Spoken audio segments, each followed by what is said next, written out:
Okay, good morning, everyone. This is October 19th, 2024, and this is actually my daughter Stephanie's 34th birthday, but she's in Hawaii. Wow. I miss her. But anyhow, I have a few people here already, and so Mike, thanks again for being my co-host. Mike's always a very dependable co-host. Giselle does it too. Anyway, so I see Anthony. Anthony is Nieva's fiance. I see Giselle and Verlin. Verlin, you have been so good about responding to my Facebook things. Thank you. I noticed those Okay, names. thank you. So anyway, so let's start our conversation. Tell me about you, Anthony, if you don't mind. Have you practiced your 2-minute introduction? Actually, ma'am, I was just asked by Nieva to have this 1 minute or 2 minute video, but di pa po kumplito kasi It's okay. This one it's will be it though, because this is recorded. So if you do this okay po. one, this is kind of like it, okay? If you don't mind.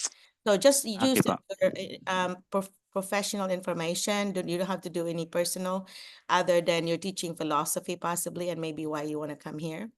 But the rest will be about your job, your degrees and number of years of experience and maybe the grade levels that you have taught, anything like that, okay? Okay. All right, so everyone, this is Okay.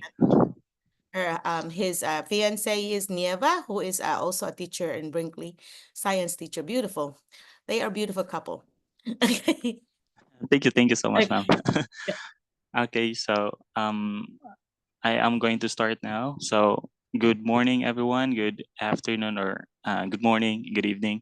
So I am Anthony Garzula Tagat from Negros Oriental, Philippines, and I graduated Bachelor of Secondary Education, major in English, and I also completed my academic requirements in a Masters of Education, still in English, and I have been teaching for 6 years, and I am teaching 7th to 10th grade in English and the Department of Education. So right now I am affiliated with the Department of Education, and I am also the school reading coordinator, and at the same time school governance coordinator.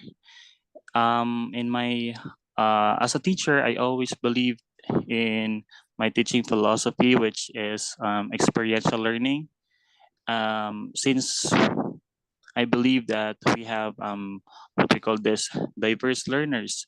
So since we have diverse learners and they are unique, so we need to have different set of activities that we are going to have in order for them to learn. And as a teacher, I believe that having this experiential learning by doing hands-on learning and have this reflective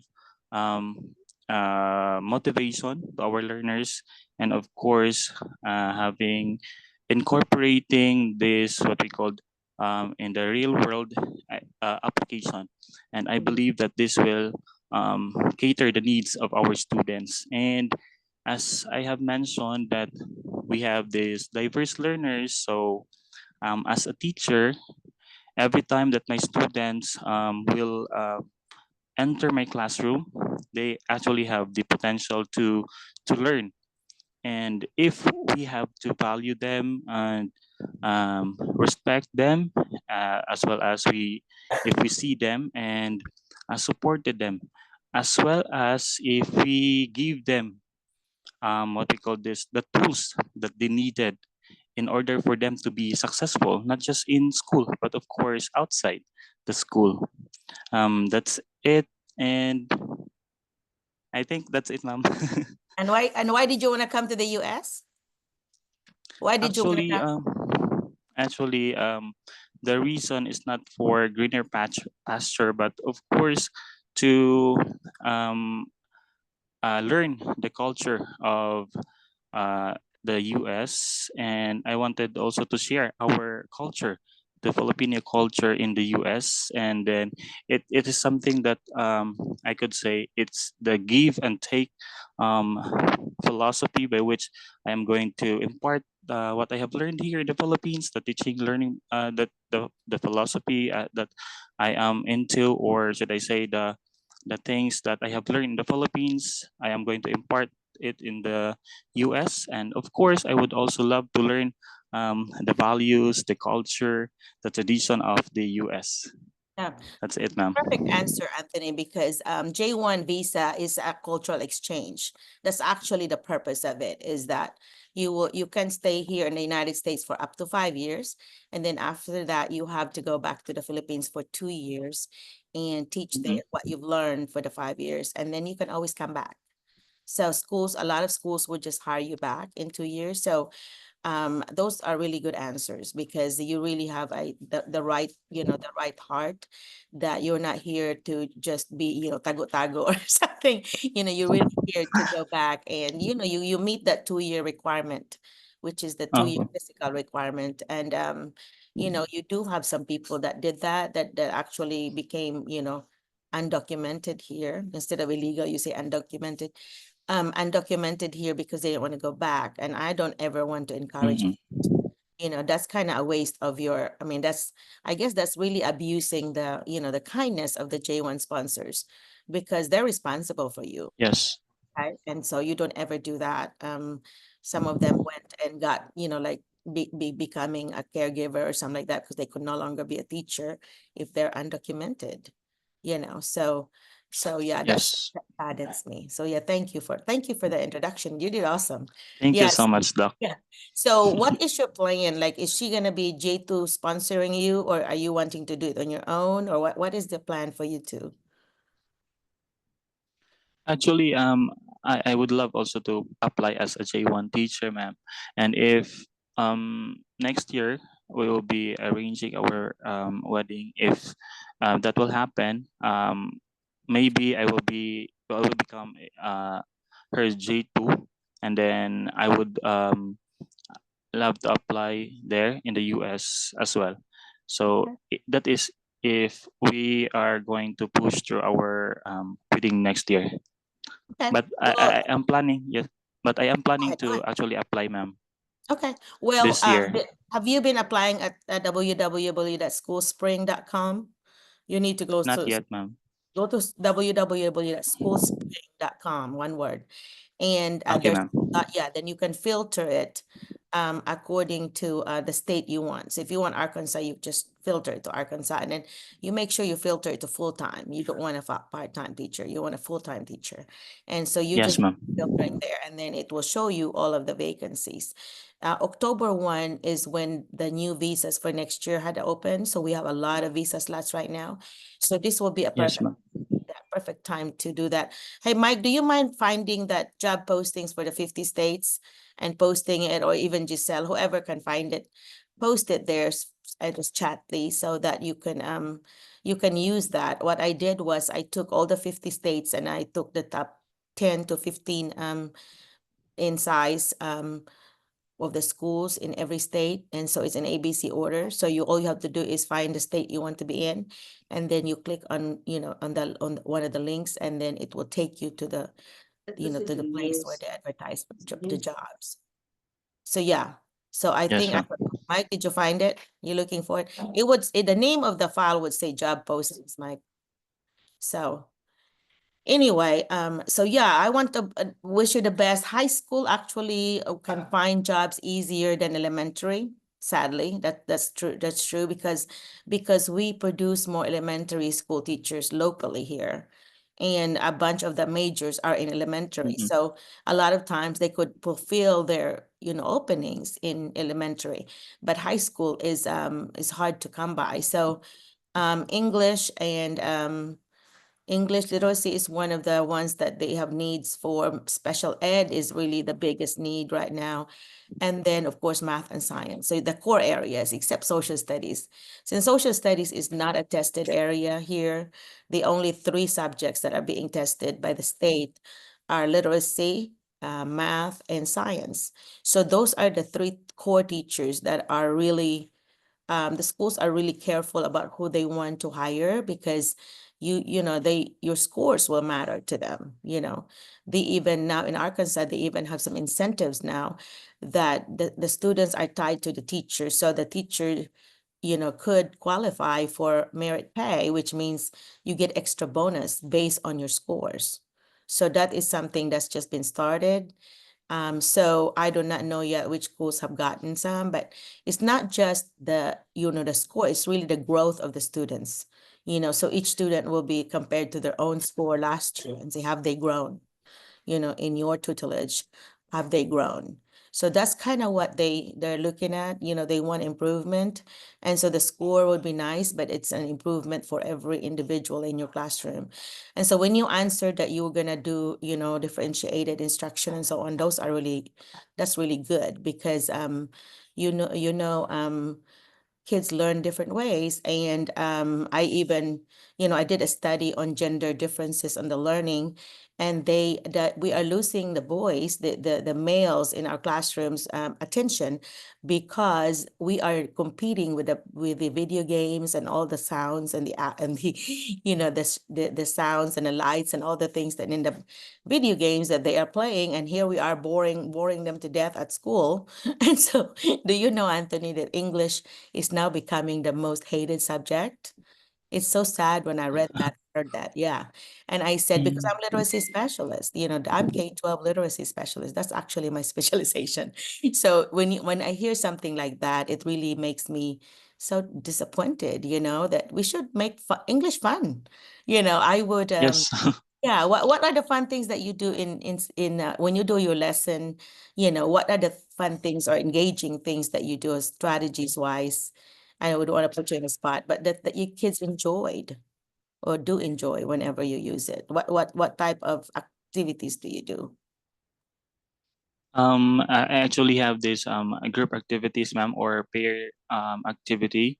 Like for example, I have this spelling, where in fact in here in the Philippines, most of the students cannot really spell the words, even a simple word. So Hmm. what I will do is that I will do the activity like charades. Hmm. Like they are, yes, if you are familiar. And then aside from that, like for example, for the spelling, I have this. I let my student like get any things that present in their, like for example, in their bags or ball pens or anything, and then I am going to utter the word, and then the group will use any things, or like for example, the pencil, the ball pen. They are going to use it as um, what we call this. They are going to make a letter out of the things that they have in their bags. And aside from that, um, That's creative. That's uh, creative. yes, yes, ma'am. And aside from that, for peer tutoring, I have always this. I if I have a student who are good in reading, I actually partner them with those who cannot read. So as a reading coordinator in our school, it is very vital for us, or for me, because it is crucial. And our half of our students actually in my grade 7 class cannot read Oh, simple words. So yes, yes, ma'am. wow, And that's so with sad. that, I partner them with those who can read, and then give them activities or reading materials. What I did is I always use those colorful activity. I mean, colorful text, Hmm. and then that actually get the attention, especially those who cannot read, because they will focus on the colors. And then but the colors of the text, it has something that anchor to what they are reading. Like for example, in the phonetics, for example, it the cat. So I have this a sort of black and white color, or like apple. So I use this red color. Uh, Simple words, or some, yes, simple words for our students is really difficult. Hmm. as of So the moment. are we not teaching phonics in the Philippines anymore? I remember learning phonics when I was younger. Do you not Yeah. teach them Um. anymore? In elementary, they have actually this kind of phonetics Mhm. reading through sounds, and yes, the letters. but because of pandemic, yes ma'am, because of the pandemic, uh, the students are just focusing on playing but not reading, Yeah, and then it is actually sad yeah, for us teachers. So that yeah. is why it is truly challenging. Yeah. So mm-mm. That's good observation because that is true. COVID, those are COVID kids, they call them, that they because they were online learning, and some of them were just playing and did not really focus like they do in the classroom. And sometimes the parents would also spoil them by doing the work for them. Yes, that's I'm sure correct. that happens in Philippines. That happens here a lot, and as if the teachers do not recognize the handwriting. I always knew my kids' handwriting. I actually had to confront one of my colleagues because her kid was sick. And if you're good, they're gone 5 days, they have 5 days to make up the work. So, this kid had a week really. And when I got the work back, it's all on the mother's handwriting. So I actually have to say, hey, what's up with this? And I was like making it like a more of a joke. I was not mad. I just said, hey, so and so, do you think that you would like this if our roles were switched? That that you have Stephanie and Stephanie would do this to you, how would you feel? I said, oh, I just feel bad for him because he was not feeling good, and I just thought that he was dictating it to me, verbally, and I was writing it and so on, and I'm like, I don't give me that. I want to give him a fresh one, and please have him to do it this time, okay? I appreciate it so much. And so she was like laughing. She said, oh, I'm sorry, Merlina. And I'm like, well, yeah, I didn't mean, I really thought about either confronting you or not, but I think this will help your child, in the long run to be responsible because, I just feel like by doing this, you're kind of taking that little responsibility away from him, and that could affect his work ethics, someday. And so I feel like I'm helping by telling you that I know because as you know, you are a teacher too. We do know, And so maybe she thought that because we're friends, I would just let it slide. I don't. Yeah, because it's about the child, it's not about us, it's about the child, that will affect the child's ability to like, be responsible. And with COVID, that they're pretty much like the victim of COVID to me. So that those 2 or 3 years that they did not have explicit instruction in phonics, I think that kind of got us behind, right? So yeah, you're very good, Yes ma'am. very good as assertion, because that is actually what the research is saying. There's skill gaps because of COVID. So, and I think in the Philippines, I guess I was surprised because in the Philippines, I thought it would not be a huge effect, just because, and it's really stressed on us children that, take the your studies seriously, So I am really surprised that it did affect them like it did our American children. So I guess children are children anywhere in the world, so that's something that is something to remember. But I love that you use the peer support because that is one of the most powerful thing you can do. According to research, they actually learn better from each other than from us because they can speak their own language, kind of type thing. So I would always encourage folks to pair up your kids, before you give them anything and independently where they have to do it on their own. Of course, you're gonna do your GRR or gradual release of responsibility. Well, I do it as a teacher, and then we do it together, the teacher and the students. But before you do it, the individual one, have them to go in partners or in a small group of 3 to 4 kids before you assign that work individually, because that's an extra scaffolding support for them in order for them to kind of be more they were more confident that they know this task, especially if it's a new topic that you have introduced. So give them some opportunity to practice, And that's good that you have the responsibility of being reading coordinator. So you're able to actually see the different levels, the different grade levels that that the students, where students are. You're able to see what Yes, ma'am. Yes, ma'am. expected at every level. And that's but not everyone had that opportunity. So that's very good. Help you. That should help you when you interview. So just make sure that you include that answer saying that because I have been a reading coordinator, I had the opportunity to, to observe kids and their reading behaviors or, writing abilities at different grade levels. So those are something that should help you, I think. But you are very fluent in Yes, English, ma'am. Anthony. So you tell you're early in English major. So that's awesome, right? Hang on just a minute. Thank you so much, ma'am. Yeah.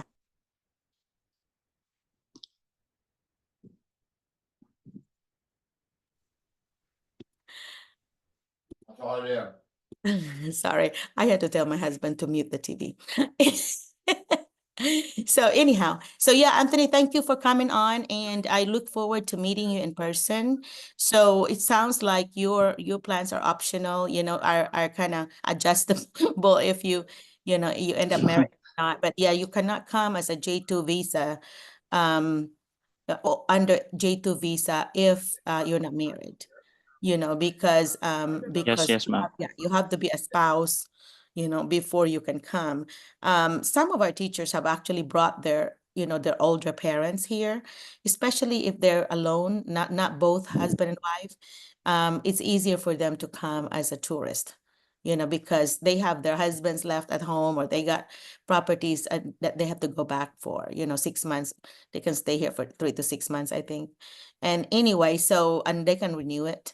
I know that when Dr. Johnson, Mike, Dr. Johnson's mom, she came when she arrived, when Johnson arrived, because she had a baby, so she had a little girl that the mother was helping babysit. So anyway, but you have to be married in order for you to be under that J2 visa. Yeah.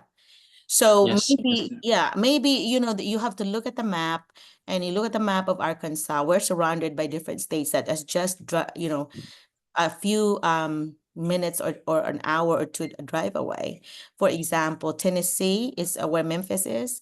Tennessee, that's only what, Mike, about 1 hour from them, maybe 1 hour and 15 minutes. So from them, so that's pretty easy. That actually where they go to buy some Asian store things. So that's why they drive in order to buy their Asian material or ingredients and things, fruits and vegetables. And Tennessee's one, and then Missouri is also close to Arkansas. That's just south. I mean, that's just they're north of us, so we're southern part. And then on south of us, below us, below Arkansas is Louisiana. And Louisiana, in fact, Leslie's brother and sister-in-law are in Louisiana. In fact, they're planning to go there for Thanksgiving. So that's also close.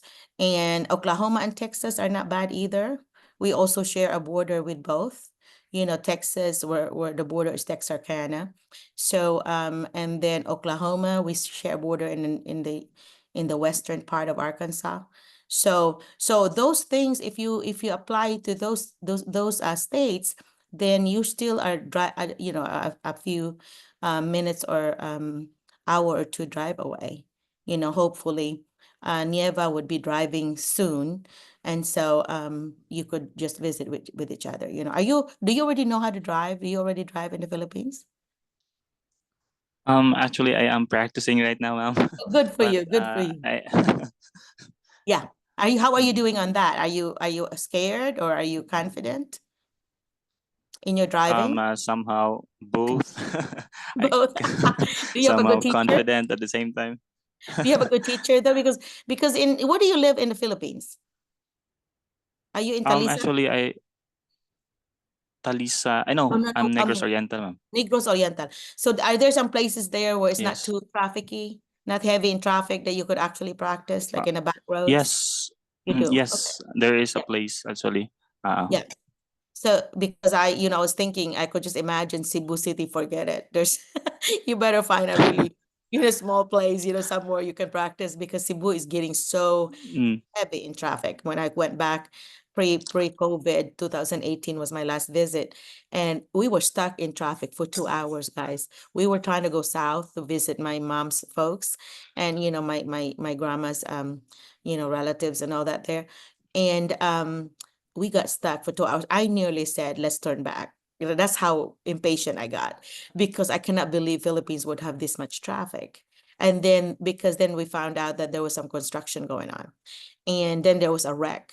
So that was like a really bad day. But so we did not intend to be staying there till dark. And we ended up doing that because by the time you visit with everybody and then go back, it got dark. So anyway, but I did not want to turn back just because I don't want to start another day and have to put up with it again. But yeah, it's good that you're driving because I really recommend that to everyone. If you're really serious about coming to the US or abroad in order to teach, I really encourage you to practice driving because then you can actually get, if you can get your international driver's license there, I don't know if Philippines would give you that, then you can drive here immediately. But if you don't, then I think you have, Mike, do you know the rule, Mike? Do you know if they have so many days before they can take it? What is the rule on a Philippine license? Can you even drive here immediately or you have to like get your Yes US? po, Doc. If you get an international license po, you will be given 1 year. Okay, you But have a yung year ating to. pong license, if you're going to use the Philippine license, 1 to 3 months po. But it depends upon the state. Yeah. So for Mm. Arkansas, that's what you think Arkansas is. So yeah, 1 year po. Yes, one one year. year. So yeah, Mike, of course, Mike came from Qatar. And so Mike, did you have a Qatar driver's license or No, Philippine? ma'am, I don't have po. Oh, I yeah, didn't have international. that. Only Yeah. the Philippine driver's license po. Yeah. So, but do you have to remember, anybody, it doesn't matter if you've already driven for years, you still have to retake the driver's test because the driver's test, of course, will tell you the rules in the US of the road and the safety and all that. So you have to learn all that and pass it. That's the written part. So after the written Yes part, po. yeah, I have Filipino friends here, by the way, not teachers, but just local Filipino friends that she said it took 8 times and 9 times she passed it. And I'm like, oh no. But anyways, our teachers have been really smart. You've been passing it the first 2 times anyway, first time or the second time, whatever. And so Mm. anyway, yeah. So I see Nieva now, Nieva and Christine. They're over here. Yes po. Yeah, Anthony, you see your girl there. So let's say hi to Nieva and Christine. Good Hi, Nieva and Christine. morning. Thank you for coming on, ladies. Beautiful Good ladies. morning. We're actually going to Alabama right now. Wow. Alabama. Atlanta. Yeah. We're in Alabama and we're going to Atlanta. The Coke factory that I told you. Oh my God. I'm so Yeah. I'm so proud of you. Yes, Yeah. thank you, ma'am. And Sir Mike was the one who dropped us off yesterday at the airport. Yeah. Yeah, after Oh my school. So gosh, that we're is so going to love it. exciting. You would love it. You would love it. I have been there maybe 5 times. Wow. Yeah, because any opportunities I have when I'm in Atlanta, I always go visit the aquarium. That's my favorite. And then, of course, the Coke, where you have like, I don't know, dozens of Coke products from all over the world, and you get to taste it as part of your ticket. So you go in there, and then you can even see like the original, where the guy that invented it, I forgot his name, was actually the story. I guess the story of But how he came. you told me about the CNN in And Atlanta. They're permanently closed. oh, they are. I did not know Yes. that. Okay, gotcha. Yeah, So you they're have those two permanently then. closed. Those two are very next to each other, right? Yeah, Yeah. like at Banglang, Yes, ma'am. across from each other. Yeah, and then of course the other one I told you is the Martin Luther King Jr. Museum. Yeah, so civil rights.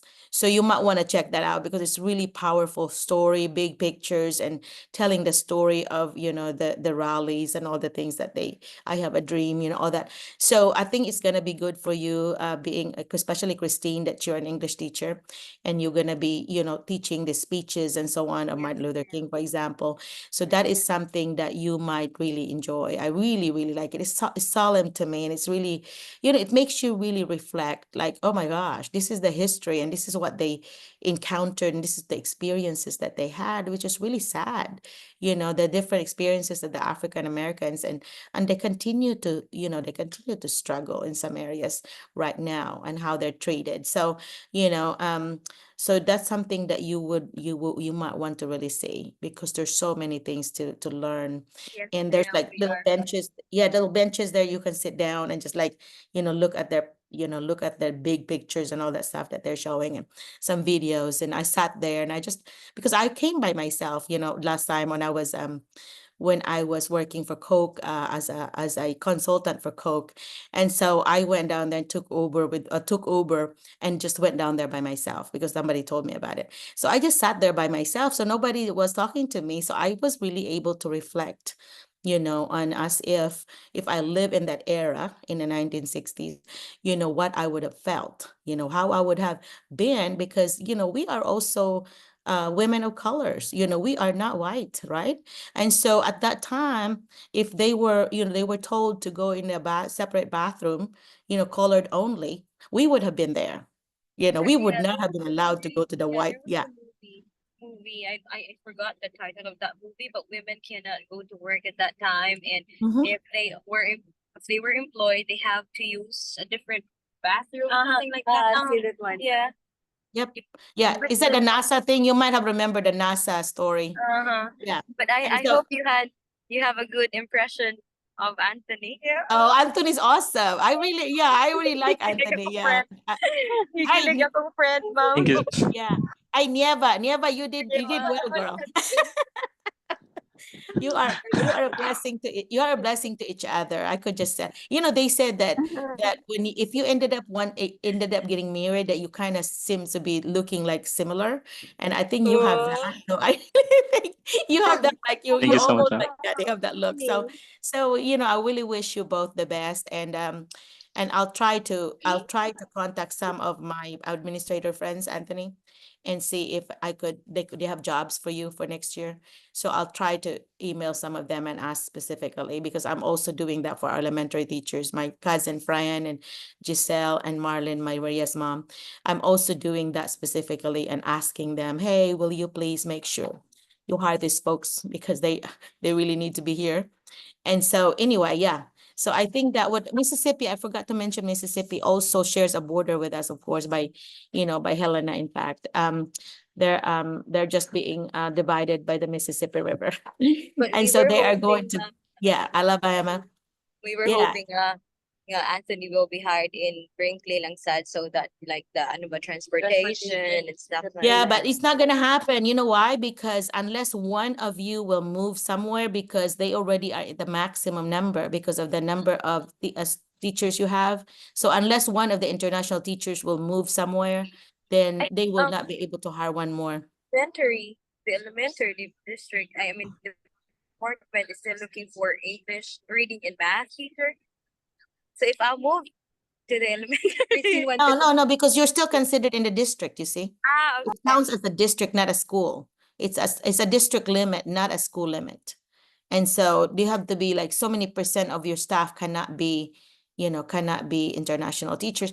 But I think they have maybe, I don't know if they have a way, they have something that they can do or whatever. I don't remember now the rules, but I just know that small schools, you have limited number of international teachers in your staff because, anyway, but maybe there's an exception. I will read up on it, but anyway, but there are also some schools nearby, there's Marvel, there's Clarendon, there's Mariana, Lee County. Lee County always has a need. And I know the both principals, the elementary and the high school. I actually went to school with the elementary principal. And then her husband is the high school. And that's where Gurley is. That's where Gurley and Myrna is. So Myrna are. So they are, that's a good school. I mean, that's a really very supportive administrator there and administrators. And they feel so good working there. And you want that, just like how supported you are in Brinkley. You're so blessed to have Dr. Poole there as superintendent, and then of course your principals. In fact, Miss Moore actually supposed to come on. So Mike, keep an eye open for her to come on, and she is our special guest speaker. I told her, ladies, that if I hate that I asked her to be a speaker when it is her first fall, break. Just to wake up early. But I told her, just come on anytime. The window is like, within 7 to 10 for our time, something like that, 7 to 11 sometimes. But if she just come on just a few minutes, and I told her stay as short or as long as you want. We're just gonna have a little conversation. Maybe the people that are that are attending could ask her questions, because this is from her perspective. She was a more of a instructional coach, for the high school, and then now an elementary principal. So she has the perspectives of both high school and elementary. And so she would have the teacher perspective as well as the administrator perspective. Yes. Yeah. Yes, and she will be a great resource person, because she kind of become our administrator back then when Mr. Salisbury was not there for 2 months. And she's also the one who interviewed me during when I was still applying. Mm. So yeah, Okay. she'll tell us, I think, what are the questions they are going to ask, what are they looking for, stuff like that. I think that Is would she be a good coming? question. Yeah, she's supposed to come on anytime. So while we are talking, we're just gonna keep an eye for her, and then if ever Mike noticed that she's on, then we will pause and talk to her. But anyway, but I think she's an awesome person. I really like her. She's one of the most special people there that I know in Brinkley, and I got to talk to her for a few minutes when I was there last Thursday. And so I feel bad because Maria was with me. She went to that building, to have some signature or something from her. And then Maria was waiting, and she said, "Can I just like go back first?" Because I was talking and talking to Miss Moore. Yeah. I'm surprised that Maria did not go with you guys. Are they going camping? No, they went camping. They went somewhere with Eva, Kate. Ah, Kate. Yeah. Oh, yeah. Okay. I wonder where they went camping, though. Do you know? Oh, I don't know too. I didn't ask. Yeah. A good camping place here is Uh-huh. actually Yeah. your state parks. You check your state parks. Mount Magazine. Hey, ladies, you go if you go to Mount Magazine, there is a big lodge, a big, like really big like lodge, and you can actually stay more of a little hotel, instead of actually the pure camping part where you have to do a tent. And I'm sure you can do that in the back. But when we went down there, I was really impressed because I work at the Department of Education back then, and we had a 3 or 4 day training there. So we got to stay there, and they paid for it. And that was the best because after we did our training, and we had the best view, we're on the top of the mountain. And then after that, we actually walked in the back and went, kind of mountain climbing type thing, because I went going down and up because that was the best view. And I really, really like Mount Magazine. So you may want to check it out. Mount Magazine State Park in Arkansas. Yeah. So that's a good one. And yeah, so I know these ladies like to travel. So I think that's one of the things that we should do as a group, as an ITSA group, is that we could do another trip. Like we went to Dallas together, and so I don't remember if Christine went. Christine, did you go with us to Dallas? I was there, but we went.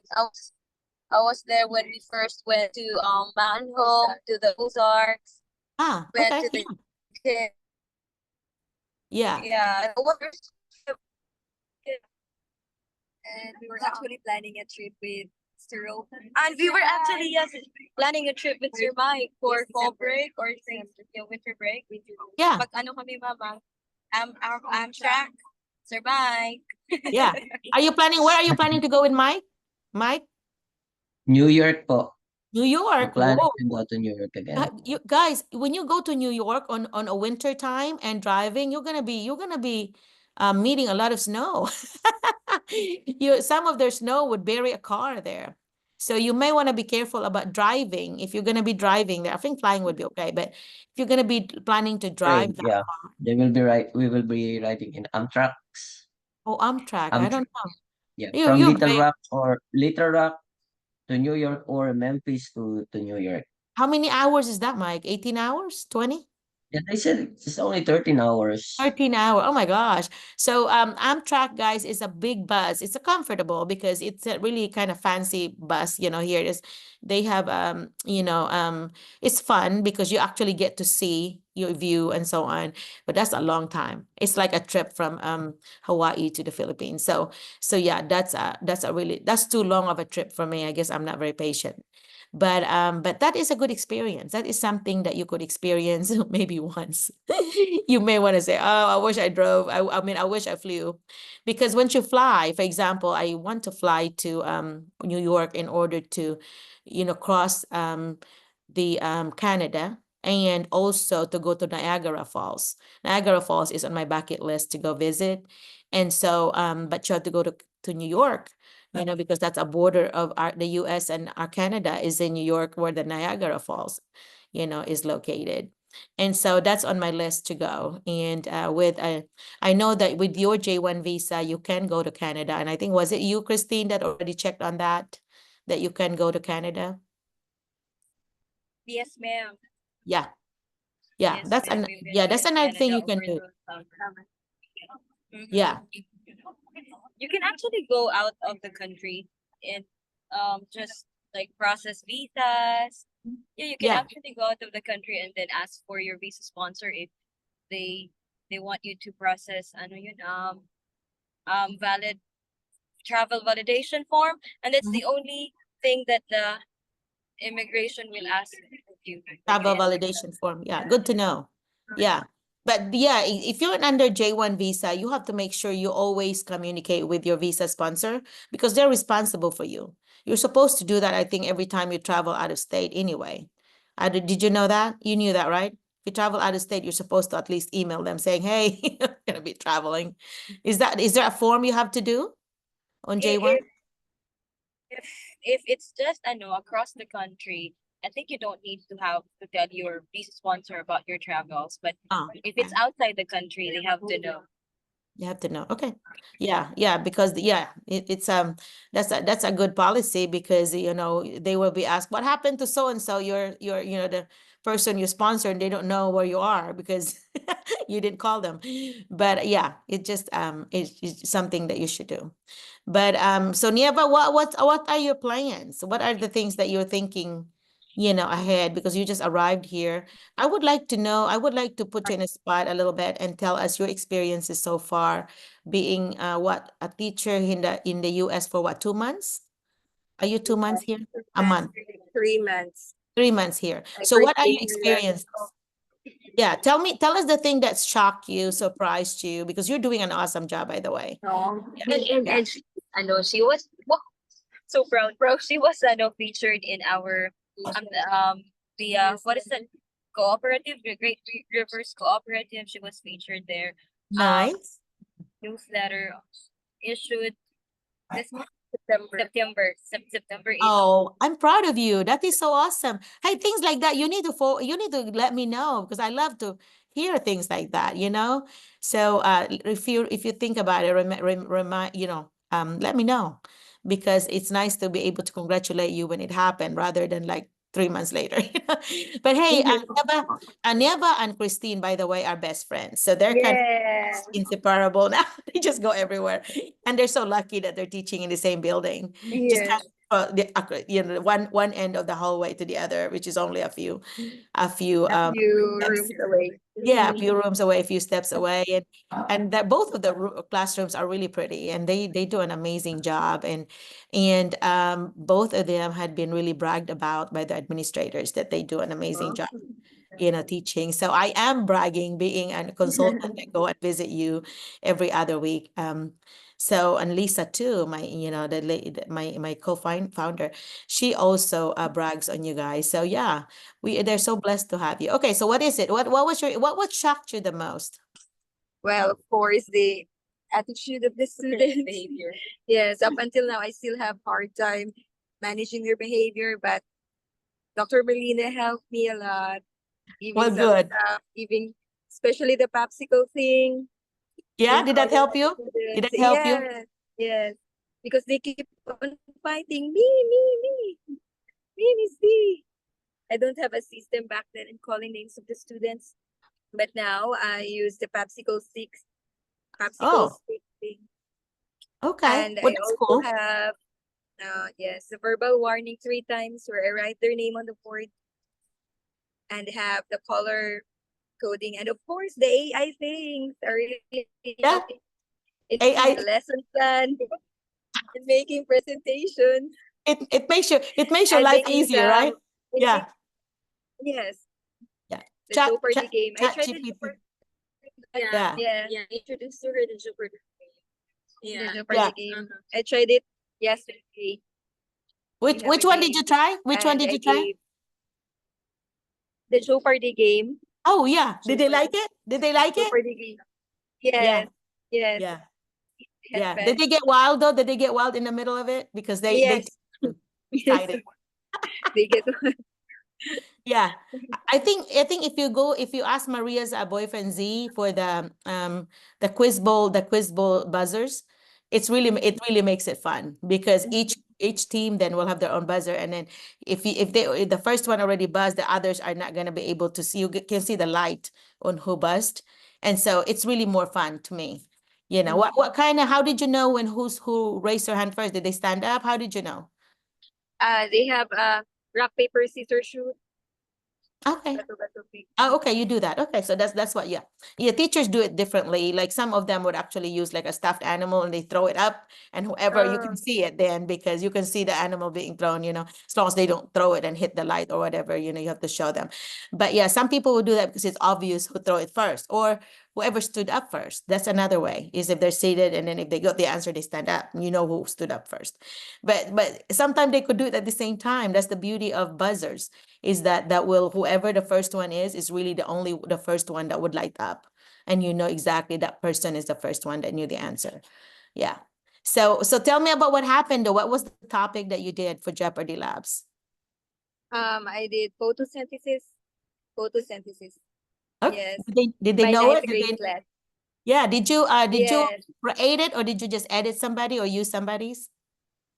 I I created it because some of the questions were not really related to the thing, so I Mm-hmm. created Yeah, good job. Because after you create one, you can just create whatever, right? It's very, very pretty easy. It's yes, pretty, yeah, pretty yes. easy. You put the answer there, and so you'll have to show Christine that because Christine does a lot of teaching of some literacy, like figurative language or whatever. Christine, as a review, that there's like a million of them there. All you have to do is like just always preview, and if it's something that your students can do, then you can use at first maybe use somebody else's, and then later on create your own because you can do it in any of the literature you're reading if you're asking them comprehension questions, whatever. Yeah. There's also a Who Wants to Be a Millionaire app. You can Ooh, download it on your phone and then project it on the TV. Yeah, you could also use that to edit some questions. Yeah, nice. You've used discovered it you've used last it night. before? Yeah. Right? Yeah, I think those are fun. Kids really like them. A lot of the teachers use them on Fridays. Yeah. Like yeah, Yes. Fun Fridays, and then they do popcorn. Some teachers would pop popcorn, and then they would do some like that, as a reward. And my kids used to spell popcorn, like in a capital P, and one stroke at a time until they can spell popcorn, and then they can have popcorn party on Friday if they spell popcorn. So it's a class thing that they have to be able, so yours, if you have 5 or 6 classes, you have to, put like 5 little section on your 5 little boxes on your board, and then that way section, the period one may be able to spell it and the others don't, so that it's kind of more of a competition too, whoever's closer to spelling popcorn, because popcorn is cheap. You can yeah, you can buy for $1 you can buy like 2 or 3 packs of it, and you just microwave it. So it's pretty easy to pop. I actually use the popcorn, the popper, back then, actually use a popper. And so it smells so good when it's popping and so on. So Yes. it's, and the whole hallway was like, oh, Yeah. Merlina's giving popcorn again. Some of the teachers would pop in and say, hey, can I have some? And I said, okay, yeah, come get some. Yeah. So anything that motivates kids are good. So, okay, the kids, tell me about what shocked you? What do you mean by the kids shocked you? What was, give me Behavior. details.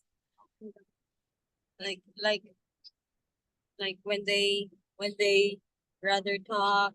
The normal, yeah, the normal behavior of the kids They here. rather talk rather Like than when you even up to now in my third year, just the 10th grade regular, because I'm okay with it. 12 to 11, it's just the 10th grade, because there's a difference between the middle school and the high school. Like I can't imagine myself teaching in the middle school. So you don't want to Just switch in wanna Maria, huh? yeah. Yeah, yeah. Yeah. So yeah, they are, you have to know that American kids, of course, we have raised them as critical thinkers, and we also, they're very independent and they really feel strongly about Yes. what they believe. Yeah. So you Yes. have to allow that social justice kind of thinking for them. And also they feel like, well, I have this right. I'm American. I have this right to speak or whatever. Yes. Yeah. So as long as you establish your rules that this is, yes, you are free to talk, but we also have to respect. When I respect you as a teacher, and I don't demand respect, but I hope I earn that respect from you. That when you are talking, I am very quiet and listening to you. So I expect the same. So and also you encourage your students, and you do that already, both of you, by the way. You do a good job on this. That you also encourage them to respect each other. And that goes back to you. When I'm observing a class and the students are kind to each other and they're nice and they're helping each other, that goes back, the credit goes back to the teacher. That you have established that positive classroom culture where students are treating each other kindly and nicely. But if they're saying, shut up, they're saying you're rude to each other, they're being so mean to each other, that's something that you should stop. You should, hey, did that sound nice? Instead of saying shut up, what should we say? Be quiet, please be quiet. So I would always stop and correct that, because if they think that's all right to say that in your classroom, they're going to continue to do that. And it's so embarrassing when some other, like, Department of Education folks or anybody visiting you, and you can see these kids just saying shut up to each other. Some of them would even use the word that's a cuss word for their. So yeah, right, because it's to them it's like a fun, friendly thing to say, but it's not. So you have to correct. And I think both of you, I've seen you do correction on that. And your rapport with your students, amazing. Like these two are favorites of the kids. I mean, they're like, oh, just my favorite teacher. You always hear that. I guess the teachers in that school, I mean, that's the students at that school, the teachers too, they really like you guys. But the students are saying, so and so's my favorite class. And I always it makes me proud, like I'm proud mama, when I hear your names being said. I would always say, like, casually, like if I go to cafeteria, like, hey, who's your favorite teacher? Oh, Miss Q, so Miss Duya, whatever. So anyway, I think those are things that you earn. You don't demand it, right? So Nieva, what else what pleasantly surprised you? What's something you didn't expect that you see here? There's something that surprised you, pleasant, in a positive way? In a positive way. Well, some of the kids, especially the honors, really catch up with the lessons real quick, Mhm. and they really are smart. And there are times that because of the language barrier, I have hard time explaining to them. And there's one kid I would go raise his hand, and then I say, you can explain it to your classmates because I have hard time, yes, explaining it to them using their own. They have dialects in there. They have Right, slang, and they have words that um are really native to them, and there are words that I don't know yet. right, right, And right. there's a kid who will help me explain the That's lesson in that's a my really honor good class. Yeah, that's really good way to validate that child too. To encourage them that Yes. this class, yeah, this is a class where you're encouraged to volunteer like that, to ask questions. That's one thing that impressed me. Whenever a teacher is doing a lesson and the students are asking you questions, that's always a plus for you, because the students are feeling comfortable to ask that. Because if they're feeling intimidated, or they don't like it, they're not gonna ask questions. They're just gonna be quiet, or they're gonna be doing something else. Yes. But if they are really with you on the lesson, they're going to ask you questions, which is a natural thing that they do, but and I know you're right about that. So a lot of times you see this in your honors classes. In honors classes, for everyone else, is that accelerated class. They're, it's a form of differentiation, really, because you're supposed to accelerate their learning because they are faster learners. But that's not really a requirement. I mean, a lot of times, they're not really that high of a performer, but sometimes it's the parents that want them there, so it's okay. I mean, you just let them, but so you still see some people struggling there because you really cannot make it like an exclusive thing. You have to have this certain, IQ or certain grade. You don't. But I don't know how do you determine who's going to be in the honors class? Do you know how they do that, Christine or Nieva? Do they just enroll like that, or do they? They have no the test scores, the results from their test scores, Okay. like they're Atlas. already, they're already, and then the atlas as well. Yeah, Okay. that will determine who's going to the honors class and is not going to the honors class. And by the way, our atlas results are already here. Yes. I was so excited. That yun, ano, How ano? was it? How was it? No, uh, for my 10th grade back then, there's one who got a 4, and most of them Nice. got a 3, and the others did 2 and 1. It's different. The scoring level, they kind of use the ones from the AP classes, level 1, level 2, level 3, and level 4. So Okay. dili na siya atong in need of support, ready, They don't closed. have that now, Yeah, huh? they don't have that now. It's just the Okay, level. so they're kind of emulating the AP one then. Okay. So 3 and 4 are good, and then 1 and 2 they really need help, right? Yeah. Mhm. Yeah. Yeah. So you have some 4s. I'm proud of you. Proud of Yeah. that. That's really good Yeah, to see a Miss lot of 4. Incorporado also has a lot of 4s. Good job. Yeah. You are your English classes are really getting deeper. You have the depth of knowledge. The DOK is really deeper, both of you. You can get, and I think those training, those PDs that you did on AP, I think that helped you a lot, right? Yeah, because your discussion, Christine, I mean, looking back, remember your first year, looking back, you didn't get there yet, right? Yes, ma'am. You were Yes, doing a ma'am. lot of parts of speech stuff, remember?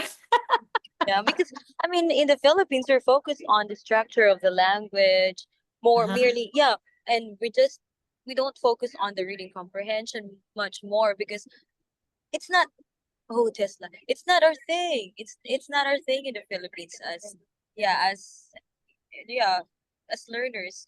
But Mm-hmm. here, they focus on the analysis of the text. They focus on the understanding, Mm-hmm. and how they incorporate it into their personal lives. So it's different. It's different. But now with the trainings that we have had and the trainings that we are still attending, we're actually going to attend a fall conference for AP and pre-AP classes, Marie and I, this Good. October 28th and 29th at Benton Mm-hmm. AR. Yeah. Yeah. And I think, the AP, any of the APPDs I really highly recommend because they Yes, do an ma'am. amazing job. Yeah. Yes. So yeah, Phyllis also does a good job too. Mm-hmm. Yeah. Yeah. Yeah. Yeah. I learned a lot actually Yeah. by just teaching AP classes. Like Mhm. in my first year, I really thought it was like too much for me because I have to prepare five lessons, 5 classes. Mhm. But then now looking back, like the AP classes really helped me a lot, Yeah. especially with my major. Yeah, that's awesome. AP, by the way, for everybody else, is advanced placement. That's what AP is. So when you hear AP class, that's what it means is advanced placement, more of the higher kids, higher level kids. Yeah. And so Nieva, do you have any tips or suggestions for people that are planning to come here? What are the tips that you want them to do? Like you already asked your Anthony to practice driving. I think that's a good tip. So what other tip do you want them to already have when they come here? During preparation, always be ready, always prepare yourself, and especially during interviews. I usually practice myself in the mirror, and during video calls, Christine practiced me in some interviews, and it's a good thing too that I have someone to have practice on. Good job. Yeah, I think because that is the key to get hired is do well on the interview, right? So Yes. I hate to plug in, but I think it's a cute short plug in that if you go to YouTube, my Itza, if you go to Itza, search it's on YouTube plus my name, then you see my channel there, and it has a Josephine video, 2 of them. And this is Maria, that was Maria and I interviewing Josephine, and we actually gave her comments on her answers. And she did an amazing job that I asked her, is that okay if I post this and share it? Because her answers were really, really good. And so, but it's nice for you to see that what Maria and I suggested. You might want to do this. You might want to add this example. You might want to, kind of like that. So it's a good thing to watch that. So I really highly recommend that Anthony, if you've not watched that, you may want to watch that one and subscribe. I think I have 400 subscribers in the YouTube, and I need 1,000. But on my Facebook, on International Teachers Supporting Each Other account, I have 6,700 plus now. So yeah, 10,000 is my goal on that one. So yeah, feel free to watch those. I have 80. This is our 85th video on Zoom. This is our 85th Zoom, and I number those. So you always see this because it's recorded, and I always post it there as well as on the Facebook.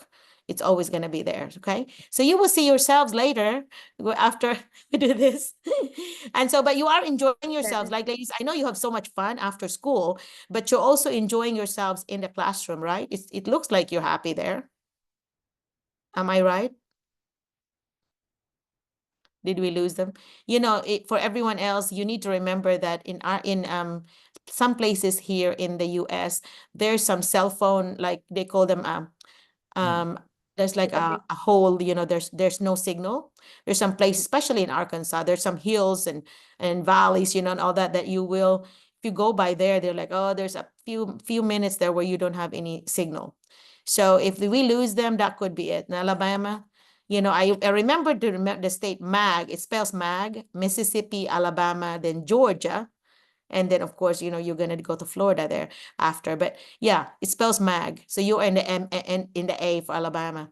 You're going to Georgia, right? So they are passing through 2 different states in between. So I don't know. We might lose them. So are you still there, ladies? We lost them. All right. So by the way, Mike, I had a text from Miss Moore, as unfortunately, she has a personal emergency with her husband, heart issues and stuff. So she is not going to be able to come. And I really, understand that, that's our priority. My husband has health issues too. So I do understand they have to call an ambulance and all that. So it's a big deal. So we will get her some other time. And this is that is something that's unavoidable. It has happened. And so, Yes. but if you do have questions, guys, I know some of you attended because you might have questions to her. I may be able to answer it. And if I cannot, I will always ask her later and just email you. But is there anybody else that you have specific questions for Ms. Moore being an administrator? I was a former administrator, by the way. So I was a district level and a building level administrator, and also then state level before I retired. So I kind of have done all the levels.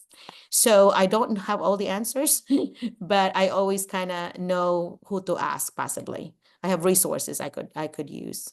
So I see a new one there. Is that Amaman Cornero? You're new, right? Oh, is that Anne-Marie? Oh my gosh, I don't have glasses, guys. Amaman. Is that Anne-Marie? Yeah, Anne-Marie. I can't see. It's really been a long time. Oh yeah, I have seen you. I have met you. I love your background. Yeah. Oh, thank you for popping up again. So tell us about you since we talked to you. Is there anything new? Yeah. I'm completing my master's degree in educational management. I'm on thesis writing right now, Ah, and hopefully next year by July, I okay. might finish that one. And then meanwhile, I'm taking units in special education. Smart move. Yeah, if those that have not started your masters and you really want to know what area, I would recommend special ed, because that's gonna be the best chance for you to get a job here. Because if you look on www.schoolspring.com, there's special ed need everywhere in any state. So in Arkansas, I know there's a lot. So a lot of times, I think your J1 sponsors, they encourage you to have your master's degree. And so, of course, even if it's not special ed, you're going to be, they're going to count that. But I think if you're still in the middle of the master's, as long as you can finish it by that end of the school year, they're gonna count. They're gonna, according to the immigration here in the US, the State Department is your bachelor's degree plus 5 years of experience is gonna be equal to a master equivalent. So if you have your bachelor's and 5 years of experience, they're gonna look at it as a master's degree. But of course, some of them are more strict. They really want to see that you have a master's degree in your FCE or foreign credential evaluation. So they want to see the master's. They're more strict because they want you to be able to pass the interview at the embassy. They don't want you to like do all this paperwork and then you get stopped because you don't have your, some of them are more strict. So, and you have to remember at the interview in Manila or, the embassy where you're going, it is going to be the discretion of the consular officer. So if you find a consular officer that's really big on you have to have your master's degree in order to leave the country, to come to the US, then, you kind of get stuck now there. And, so that's why a bunch of the visa sponsors would actually insist that you have to have your master's, And so, but some of them don't, I know Maria did not have her master's when she came. She was my very first one I brought here. This is her 4th year. And so she did not have her master's. She was working on it. She graduated with it and went back to the Philippines and got her UP diploma for her master's, and she now has it. And so, yeah. And I noticed that a lot of educational management, administration degree that you're doing, is that because you wanted to become an administrator someday? Is that the goal? No, Mom, it's just an accident. What happened? I What didn't happened? actually planned it before, but my background in the when I was in the corporate world, because Ah, of I was kind of in a managerial position, so that's why that thing encourages me to yeah. do that. Then That I bet you immediately. yeah, those experience should help you then if you ever decide to become a principal. A lot of times in the US is they have such thing as grow your own, which means that they're actually developing teacher leaders in order to become someday an administrator. So that, like for example, Maria is now given lead and Eva, both of them are given responsibilities as leaders. Like they go teacher leaders, they are getting training, they're observing peers and all that. So they're given that extra opportunity to lead. And so things like that you should accept, because those are things that are compliments really to tell you that you have these leadership abilities. And I bet you are natural at it, having been in a corporate world. Remind me again, how many years were you in the corporate world before you went into teaching? Because I remembered you saying that to me. Yeah, 10 years, over 10 years. Over 10 years. So that's gonna be a lot. And whenever you interview, or have you been interviewed before or not yet on teaching? Not yet. Not here. If you ever get an interview here, you need to make sure that you mention that. Because coming and say coming from the corporate world where I was a leader, I feel that, whatever. So take some lessons from that and apply it to teaching. That because there's a lot of similarities. Um I grew up helping mom with her business. It's very informal because I was 5th grader. I was already doing her marketing, for her business. And so I felt like those things made you tough. Those things made you, have the work ethics that you do, waking up at 3 o'clock in the morning because you have to be at the market by 3:30, for fresh fish and all that. So those things, actually carried on and helped me as a leader, as a teacher leader. You're not going to be too fancy or maarte ba. You don't do that. You just do whatever needs to be done, because that's what I did, when I was little. I would be already, have gone to the market, then, 6 o'clock, I'm already back home getting ready for school. Well, my classmates were still in bed. I already put in a lot of work in the morning, well, from waiting to beg the bread guy to come with delivering this really good, fresh bread, and also doing the marketing. That really helped me. So that should, any skills that you've had in previous experiences like you did on leadership, that should help you. Even if you don't do administration, you may be a teacher leader, like they have like grade level leader here or team leaders. They would pick a person with leadership abilities, and you would be the leader for that group. And then so you represent your grade. Some schools are so big that, like, one of the schools that I worked in we had more than 20 sections in one grade. A bunch of the small ones here, you only have one or two sections, so it's small. But I have gone there. I have worked in one where they were so many. So if you could be a leader of 17 or 20, people, so that it's a big responsibility. So that should help you. That should help you, right, Anne Marie? Yeah. Transferable skills. Transferable. That's right. That's exactly the word. Yeah, the word I was searching. So what are the things that you noticed that, oh, this is something that the corporate world taught me? So tell me a specific thing that you may have transferred skill-wise. Loving your craft. Love your craft. That's right. So if you're passionate about it, you don't feel like saying, if you love what you do, you don't ever feel like you work a day in your life. Yeah. Because it's like, oh my gosh, I can't believe that they pay me to do this.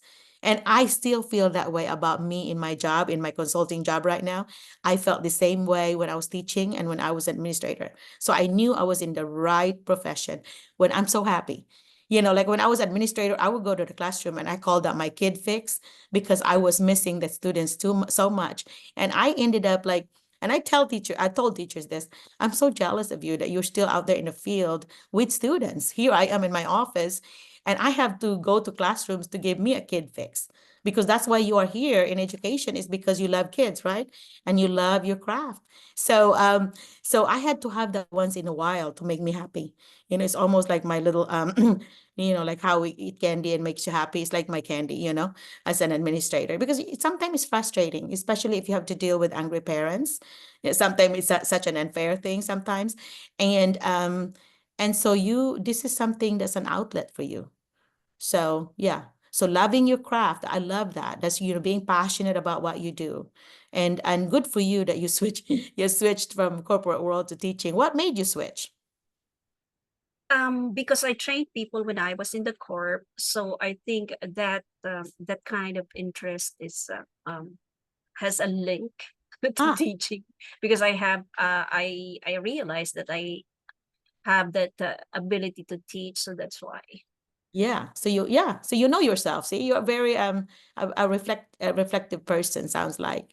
So do you feel like you have strong interpersonal skills or intrapersonal skills? I Where do. you have both. Yeah. Yeah. So you think some people are very strong in interpersonal, and that's me. I'm very outgoing. So some People people, skills. yeah. And intrapersonal is like I reflect and I think about it, but I don't really have to share it. So you have to have both, a lot of times. But some people are just really not outgoing at all and they're so quiet. But sometimes you find that those folks are actually they have the deeper thinker. They actually will think things so much deeply than the one that just opened the mouth, no filter. So I catch myself as I got older, now in my 50s, that I have a little bit more filter. I actually have to think, okay, what would this person feel if I said this? So I would joke about it. I would say, hey, did that sound mean? Did that sound rude to you? It sounded rude to me. Or I would use like I statement, even for my husband, I'm like, I really feel this. I really feel this. When you said this, I really feel hurt. I really feel like, I don't feel valued. So it's all about I instead of you do this, you do, it makes a big difference. And asking a question, it sounds less rude if you're asking a question instead of just saying a statement, right? Do you find that? And it works with Yeah. relationship, as long as with your students too, because you have that humor. They said humor is very powerful. Like if you use humor in your class without making fun of students, some people would be sarcastic and they would make fun of the kids. Well, in order for you to get in that level, then you have to have formed a relationship with the students, because if not, then it sounds like you're making fun of them and you're bullying them. But if you have that relationship, like things are just funny because you have this inside joke with your students, that's always fun to watch, right? But if I see a teacher, like my experience was with a coach, and I was a principal at that time, was kind of bullying this kid, right? And good thing that it was recorded, because he was teaching something that had to have a camera in his room. And so we actually reviewed the video. And I said, hey, what do you think about this? My son Jet was at that school. I said, what if that's Jet and I'm the parent? I feel so hurt. So I feed the I statement there because that sounds like, my son is being bullied. That's how I look at it. What do you think? What about you? How does it look to you? You know, so yeah, asking questions always good. Yeah, Yeah, okay, but first a teacher, me, I have to establish first establish a relationship with them, not just for the students, but that for the parents as well, yeah. so that you can communicate well, uh, what uh, what are the expectations in your classroom? Right, right. Because they're your partners. As partners, you have to communicate. Because if they, forming that relationship to parents, to me, is one of the keys for success.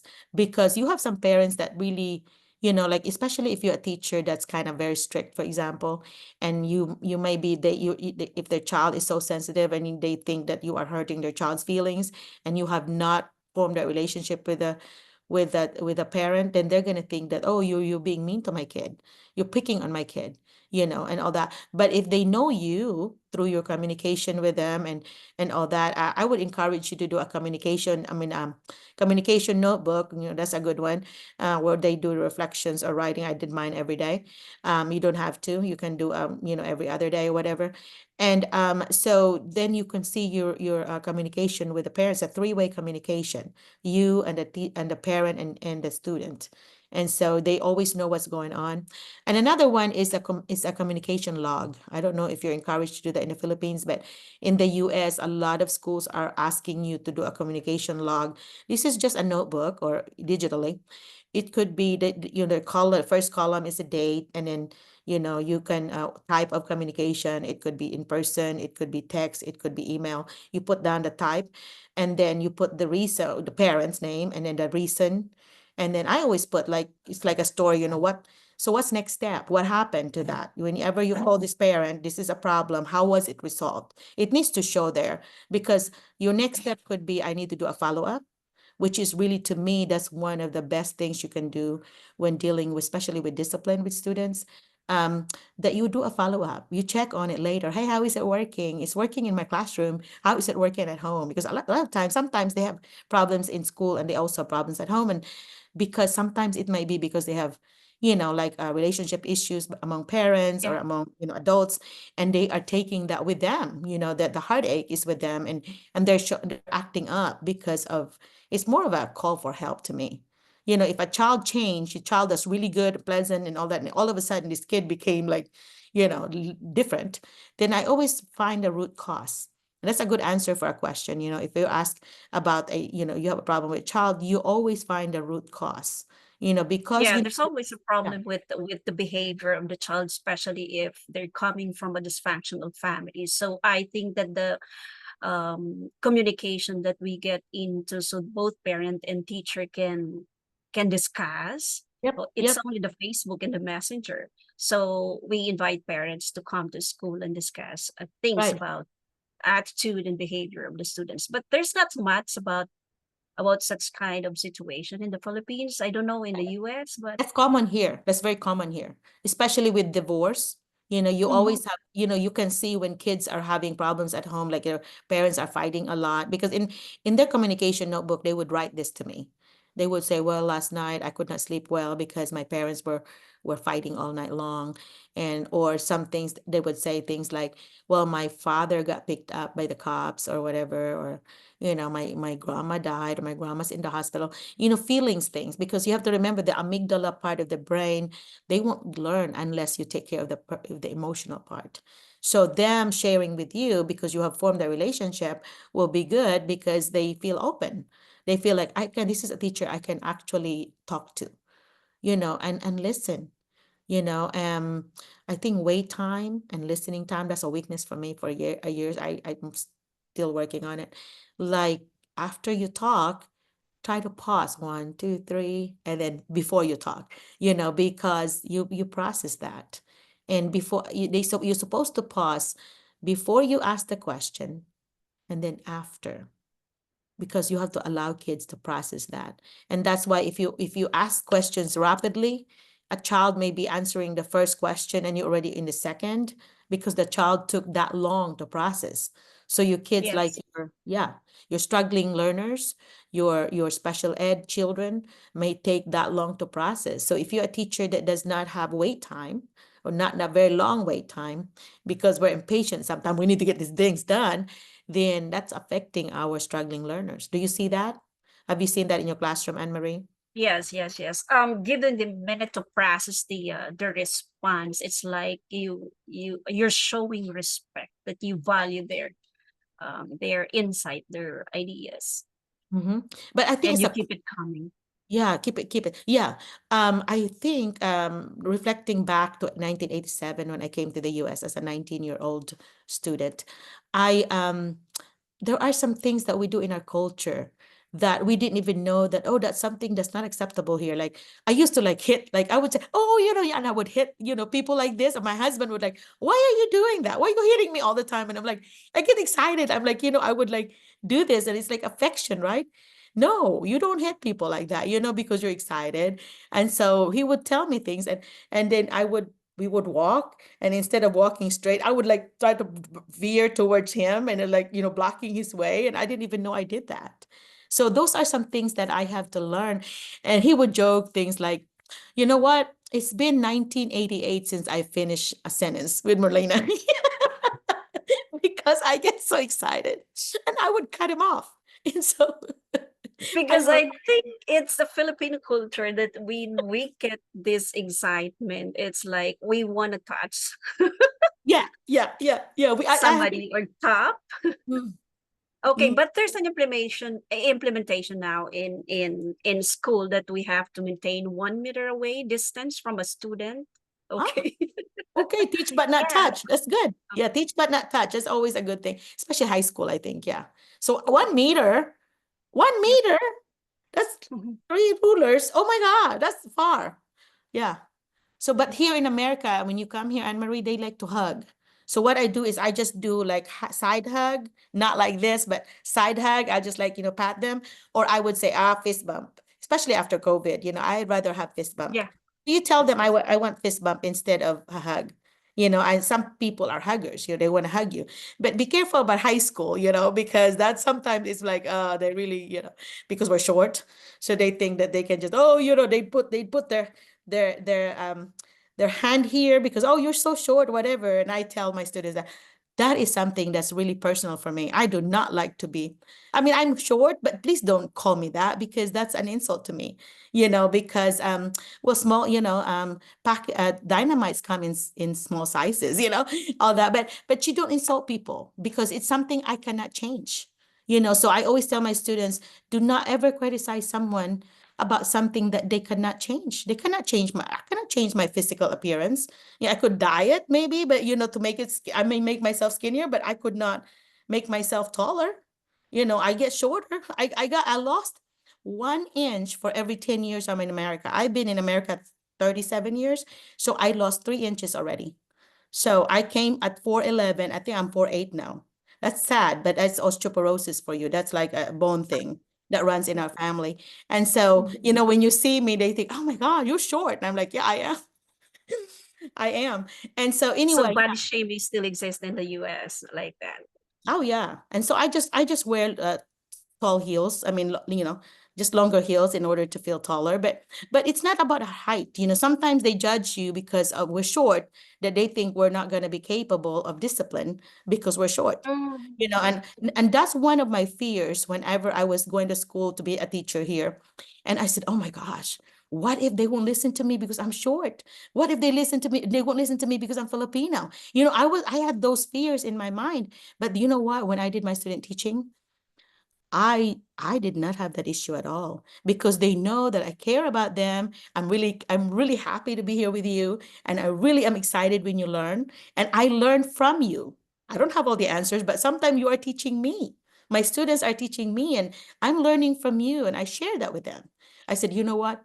Thank you for the learning I have today. I didn't know that this, and you taught me today. And they get so excited that, oh, I taught the teacher, and be open enough to share that. And You were like able to here, connect. You yeah, were you able to connect. connect the Yeah, first time you meet them. yeah, and that's what my son Jet said. Mom, how do you do that? You You never have the meet a authority. stranger. Yeah, You meet never, I bet you have that too. You never meet a stranger. Like I would be like lining up somewhere and I would be like talking to this person and this person and I would like talk and I would know their life story, you know, or they know mine because we talk. And to me that's I think that's important to me, being strong in interpersonal relationships, that I know people's stories. I'm not being Good nosy. listeners. Yeah. Yeah, I love One of stories. the quality of a teacher is a good listener. Yeah. And also Well, being a Marites, you have to know the yeah. background of the student. That's right. That's right. And look at it in in a positive filter instead of a negative filter, right? So you're being growth mindset. You know, you're growing and you're not there yet. So as a teacher, as administrator, as a consultant, when I'm not there yet, that means I have growth mindset that I continue to grow and learn because I'm not there on the top yet or ever, because I always learn something new. And I think if you're a person that has that kind of, you know, gratitude attitude, I guess, you know, I call that gratitude attitude, and that you are so grateful of everything that you learn in life and from each other, from people that you meet. I think when we have that gratitude attitude, I think that goes a long, long way. What do you think, Anne Marie? You seem like you Yeah, have. because if you have that thinking in mind, okay, because a teacher is a role into one model like that. Yes. Sometimes I'm a guidance counselor. I listen to the sentiments of the students, so I isolate one of the students that would like to share their sentiments about family struggle, emotional struggle, and even depression, Mm-hmm. and Yep. so You're many right. things in life about teenage. Especially the teenager, they'd always tell you, "Oh, Yeah, I have a breakup with my boyfriend, my girlfriend, yeah, or so and so, yeah, yeah, that's so and so, common. yeah, cheated on me," or things like that. And at first, when I was teaching high school, Anne Marie, I'm like, should I, because I was coming from elementary and then I went to high school and I'm like, what should I do on this? Like, should I have them continue to say this, or, you know, like I just treated them like they were my own kids, you know, that helps me as a mother of a teenager, that this is how I did. You know, they just need to vent sometimes. They just want to listen to them. And I would say things like, so what's your plan? That's always the good thing to say. So what is your plan? What's your next step? You know, because then you're giving the work back. You don't really have to do the work. You're just there to listen. But then you ask them, what's your plan? So what do you plan to do now? You know, and all this. So yeah, that's always one of my favorite things to say. What's your plan? Tell me your plan. And so anyway, because a lot of time they already have a plan in their head. Oh, I'm planning to get her back, or I'm planning to do this, you know, all that. Just as long as they don't say, I'll beat him up, you know. It says I beat him up, then I'm gonna be talking to you. You're not gonna be violent about that, you know. And so things I would share my experiences if I have any experience. I know you have to be careful about how personal you can get, you know, but in some ways, sometimes they just want to know your opinion. Like as a mother or as a teacher, what do you think about this? Am I in the right path? Especially about, like, I heard a lot when I was teaching 11th grade. They always in English. They always ask me like, "Hey, Dr. McCullough, what do you think is degree I should go to?" You know, I'm like, "Well, you are the one that know yourself the best. So I would go with what are your strengths and then work backwards. Well, how do you see yourself? You know, from now, are you see yourself in a court, you know, defending someone? Do you see yourself in a classroom? What, you always have some kind of dream in your head. You know, I saw myself as a, you know, working as a lawyer in court all my elementary high school life, because I always wanted to be a lawyer. But on the other hand, my first love was really teaching, because I was always teaching kids in the neighborhood. You know, the only job I ever had in the Philippines was tutoring our neighbor kids, two of them. That's the only job I've ever had other than helping my parents' business. You know, I never worked at anything else but teaching. And that always made me happy. I would call the kids and I would pretend to be their teacher and all this. And I've done that all my life. And so then looking back and coming to America in a culture where I didn't even know the rules, why would I become a lawyer here? So I went back and say, you know what? I'm going to go back to my first love, which is teaching. And I'm so glad I did that, because that's almost like a calling, right? Did you, like, you are being called, like you went to a path first, Anne Marie, right? And you kind of veered towards teaching anyway, Yeah. but you went to a one path first, which really, it's really, you gained a lot of other skills, right? So I really think that if you ever pursue leadership or administrator, I think you'll excel at it, and you know yourself. Yeah. And one thing that I remember before I became an administrator, I'm like, oh my gosh, how can I talk to this teacher? Because they would say things like, oh, Merlina, you're not gonna, you're not gonna make a good principal because you're too nice. And I'm like, what? I'm too nice. You have not seen my other side. So, ask my husband. My husband would not agree with you. But because we have, they don't see that part, that you could be you could be firm, you could be, you could be strict, and you just have this reason. And I think it's common sense, right? It's a lot of common sense. And if you just treat it like, the teachers that I work with as my team members, I'm not above you. I'm like with you. We're right in the same level. We work together because I'm a servant leader. I'm a collaborative leader. I want your input. I'm not going to be here on the pedestal above you. No. And so, because if you have that type of leadership, you're kind. You're not going to be like, oh, I'm the boss. Not somebody died and made me, and I used to say that to my husband when he's being bossy to me when I first got married. I would say, so did somebody die and made you boss? He does not like that line. But anyway, so the if you as even in the classroom, right? So if you're an authoritative teacher, like, you have to be the boss. Everything you say have to be the one. That's not going to go well, especially with American children, because they don't want to be bossed around. Yeah, right. They are used to the freedom. And so if you're going to say, okay, class, I want you to vote on this. President, you want to lead, and then see if we can vote on this. What do you think? What does the whole class want?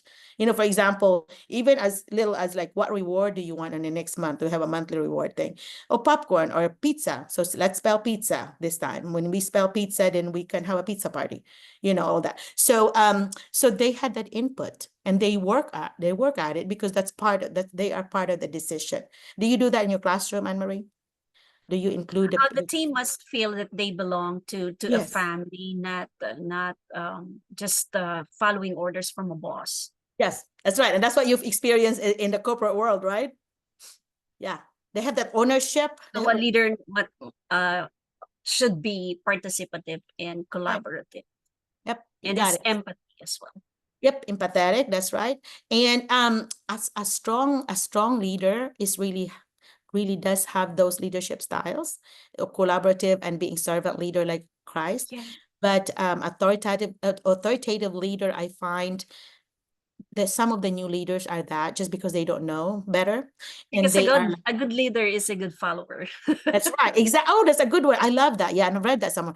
That is because if you're a leader that you think, oh, I'm the boss, and then you look back and nobody's following you, how can you be a leader when nobody's really following you? But if you are bringing people with you and have the input, then they are with you as a team, right? There's no I in team. And so It's anyway, automatic. yeah, in the classroom, you do that. And Yeah. and kids enjoy that. They feel like, my teacher values me. My principal values me, and I'm important. I'm not just, whatever. So it doesn't matter if you're rich, if you're middle class or poor. I'm going to treat you like I do any student, with respect. And I think if we always feel that, and one thing that I would say, and this is something you could use in your answers on interview, is I always imagine that this child has an invisible parent next to her or him. So when I talk to this child, there is an invisible parent right there listening. So if you put yourself in that, where you are like, oh, there's a parent listening, you better not be mean, you better not be rude, because there's a parent listening. So I kind of had that in my rule, even when as a teacher or as administrator, that I have an invisible person. It could be your invisible superintendent, as a principal. There's an invisible person that kind of puts you in a check, would check on you and see how you're doing. And so you have that accountability, in yourself, that I better do well. So what are some common things that you find that were that was a problem or a challenge for you coming from the corporate world, and then you transition to teaching? What were some things that you had to, like, I guess, some challenges that you found? Okay, in the corporate world, okay, when you finish the 9 to 5 hustle, it's done. But in the teaching field, You're So never done. even at night, you would respond to the chats of the parents like, Teacher Anna, how's my child like that and like this? Okay, so everybody should be accommodated. They have that kind of entitlement. But no, I don't get tired about that. So whenever I have the time, I would remind them that we have to observe the window time up until 7 p.m. But still, my that kind of thing I imposed, I violate that rule because I can't, I can't avoid thinking of the problem that they would lay down at your table, like, teacher, what would I do with this and that? Especially because I'm not just a mom inside the classroom, I'm also their teacher. I'm a 50% type of a teacher. Like, everybody would call me even across at the building, teacher, you're my favorite teacher, like that. Oh, that's always a compliment. That's always music to our ears, right? Music to our Yes. ears. That's cool. I bet you're a cool teacher. And what do you teach again? What subject? 8th grade English. English. Oh, you're like Anthony. Okay, Anthony's high school too. So anyway, I used to his second grade up, but anyway, but that's so different though that in the Philippines, even though you may have a high school credential, you can teach elementary and vice versa. Not here. You know, in order for that to be allowed, they have to have paperwork to file in the state level and saying that you are teaching out of level or out of grade because you have the permission. And because the school will put like a little red flag if you have teachers that are not credentialed, you know, to teach on whatever they're supposed to teach. So you cannot be doing that unless you have permission. And I think this allowed maybe a year or two. So the special waiver permission. And so they have to file that. Administrators of the district, either principal or superintendent, had to file that to the state level. And so here, the Arkansas Department of Education is our state level, place. But here in the Philippines, when you say public school, you always say I work for DepEd. Here you don't say that because you just say I work at a public school because like I work in Salem, I work in Mountain Home, I work in Greenbrier. So I would say the name of the place or this instead of saying I work for DepEd. Because working for the I really worked at DepEd, a Department of Education in Arkansas. I actually did physically work there before I retired. I worked there for 3 years. I was a K-12 literacy specialist for the state. So we designed the PDs, professional development, and then we conducted it all over the state. So that's working for DepEd. But if you are working at a public school, just say I work at a public school in the Philippines, not DepEd. Because when you say DepEd, I'm like, okay, so you went down there to the building of the DepEd and you worked there. That's kind of how Working in they. an office. Yes. So we had an office, but then it's more of a training, a PD unit. Our arm was the PD unit. So all of us were trainers. Yeah, trainers of trainers. We trained the co-op levels. In Arkansas, we have these 15 co-ops, cooperatives. And these are like in my co-op here nearby, like Salem, they have 19 schools as members. So these 19 schools have contributed money in order to have these cooperatives. And the cooperatives have the training for the teachers. So they go over there to the co-op, this big co-op building. And then we provided from the state level, we provided the training for the co-op level specialists. So I was literacy specialist. So I would train the literacy specialist in that area. And then they are trainer now trainers of the TOT, training of trainers. So once they are being, So it's like an inset training. That's the equivalent in the Philippines. What kind of Prior training? to deploying the teachers in schools. Okay, Oh, they have. That's a pre-service training. That's different Yeah. than what we're doing. Yeah. Pre-service training come from the Pre-service. university. Yeah, that's your internship and so on. That's different. Ours is more like they already are teaching and we're providing them some additional training. Like for example, I developed Yeah. an training on argumentative writing. So I developed that with another team member, and then we had our supervisor look at it and so on. And so once it was approved, then we time it, make sure we know what, how long it will take or whatever. And then we piloted it and trained the trainers in order for them to then train the teachers. So for example, in my co-op, Melbourne co-op, I would train the Melbourne specialist, and then she would train the 19 schools. See? So the 19 schools would have representative, and they would get the training that I just provided. Or sometimes it would be on TV. It will be like an hour in our public, network, and then we would be on TV. And then sometimes they would require that all of the districts, I think there's 200 something districts in Arkansas, they have to have at least one person that would be watching, because they have the distance learning lab. Every school has a distance learning lab, and this is where they could actually access, whatever the state is showing, they would see that. And then, so if you have big announcement, they could put that on that. And schools like Salem, for example, we have a small school, 800 something, less than 1,000 students in K-12. They might not be able to afford like a art teacher for the high school. And so they would use the distance learning that's being provided by like a virtual academy. And then they would have, so the students would go to the distance learning lab with like, they may have like a teaching assistant or like an aide to watch them, to make sure that they are, with the teacher that's online. So they're facilitators. So it's not really a certified teacher, it's really a facilitator that's watching them. And but you have to be careful about that, because as administrator, I had to check on that too, because sometimes you have students just playing cards or doing something while the art teacher on the screen is teaching them, and the facilitator is not watching what they're doing.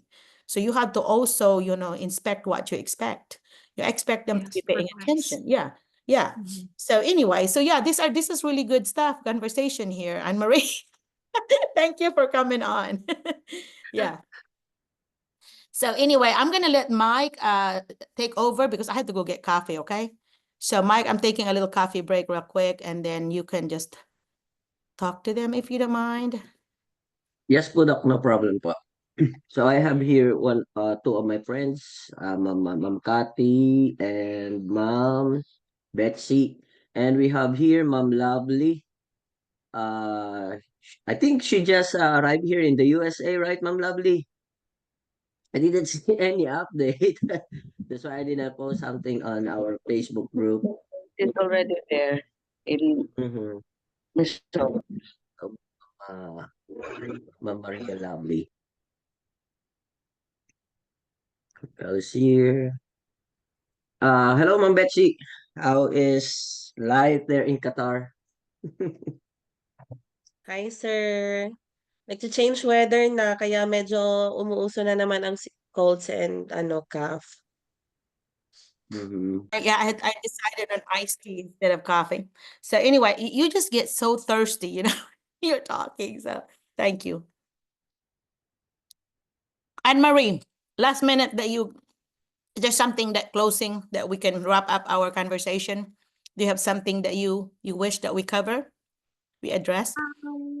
Okay, taking the EDLM, the educational management, as my master's degree is not really the reason for me applying in the US, but rather I'd like to teach because I believe that's my calling.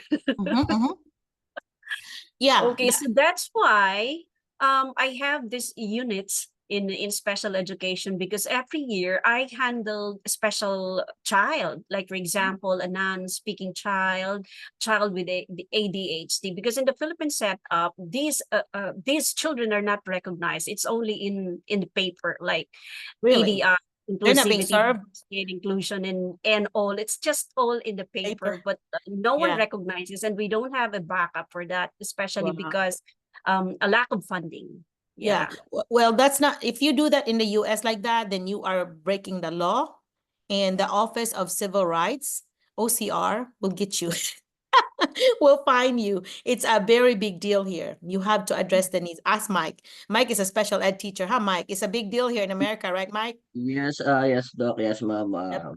Since I am a special education teacher now, actually, this is my second year as a special education teacher. But in the Philippines, I'm in the regular class teaching TLE, computer education. But when I arrived here, they um, they assigned me in special education because I'm done with my master's degree in special education, Mm. though I have already my master's in educational management. So, in terms of special education here, they're very particular, especially the parents now. Mhm. If you will Yep. not follow the IEP of the Mhm. child, Mm. they will sue you in court. Yep, they So, could, and we have a yeah. lot of schools that have done that. You know, schools would have two lawsuits, and if they win, the school could pay them a lot of money. So it's Yes. really a big deal. Do you take it seriously? Just like your ESL or ELL, English language learners, or English as a second language, they also have rights. You know, they also, if you do not address their need, the Office of Civil Rights will also get you. So any of the special needs, exceptional needs of children, including gifted, they need to be addressed. And so, and they usually have a GT teacher, a gifted teacher. Sometimes they have extra role in smaller schools, but a lot of times they have somebody designated to address the needs of your smart kids, of your exceptional, kids with exceptional talent. They call that GT, or gifted and talented here. What do you call that in the Philippines for GT? Do you have a GT teacher? Gifted kids, what do you call? Okay, Nothing? gifted kids, they are enrolled in a SPED. I think the problem there is the socioeconomic status of the parents, because What do you mean? Do they they don't consider? have the means of sending this kind of students that gifted. Ah, Okay, so yeah, like an academy or so something that's for the why. gifted kids? Yeah. So I've been watching too much Korean dramas. They always do like academies, right? Yeah, academy, it's like it's an extracurricular things at after school that they go to a special class. Is that what you're saying?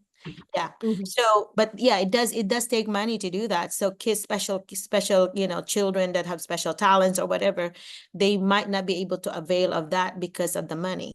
But here in Mm. America, public schools offer that. That's part of the service. That's part of taxes we paid, is paying for our schools and our police, people. And so that's something that's given, freely. We Because also, America follows the UNESCO SDG 4, the goal for inclusive education, yes, we education do. for all. Yes, education for all, that's for sure. And then in America, we're very strict about like the absences of kids. Like if you have a bunch of the school, I don't know if it's a state law or if it's just a district by district. Like if you have a child that's missing 10 days in one semester, for example, they would the lawyer's office, the state lawyer, attorney general would send a letter to the parents. The parents are going to get in trouble, have to go to court because we have students are required to go to school. It's a compulsory education. So if you have your child, like in the Philippines, some of our children are not going to school and they're working in factories. That's not going to work here. There's child labor, of course. That's anti-child labor laws. And then so that's not going to go because your parents are going to be the one in trouble because you are supposed to be responsible for making sure that your children will go to school. If they are in the K-12 age, they need to be, of course, special ed. We have some special ed that, at 21 or whatever, after 21, I think they get released. But they go to school farther than that because they might need extra years. But they have special services for them.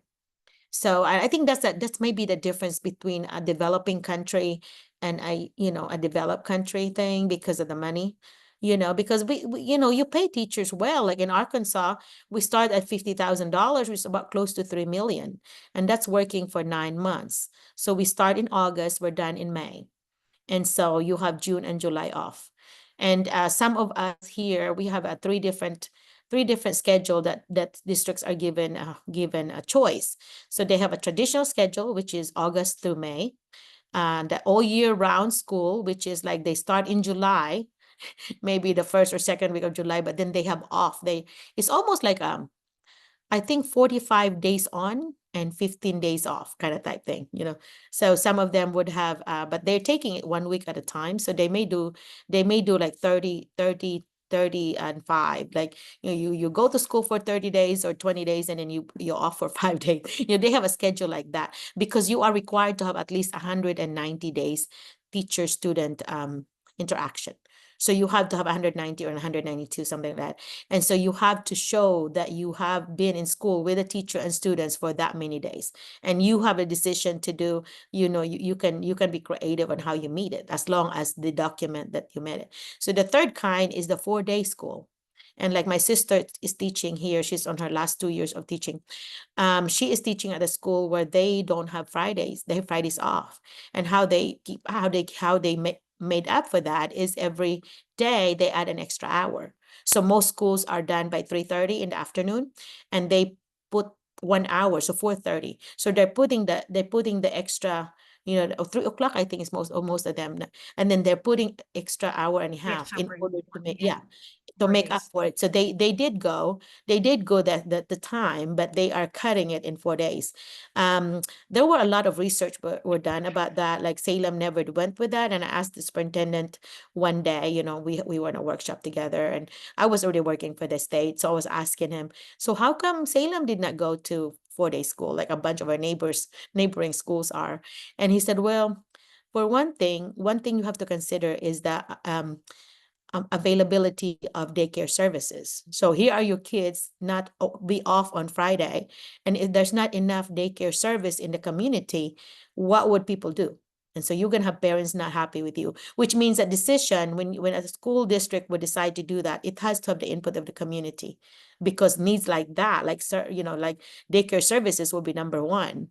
You don't leave your kids at home, especially elementary kids, at home without somebody watching. You could get in trouble as a parent here if you leave your kids, unsupervised when they're little.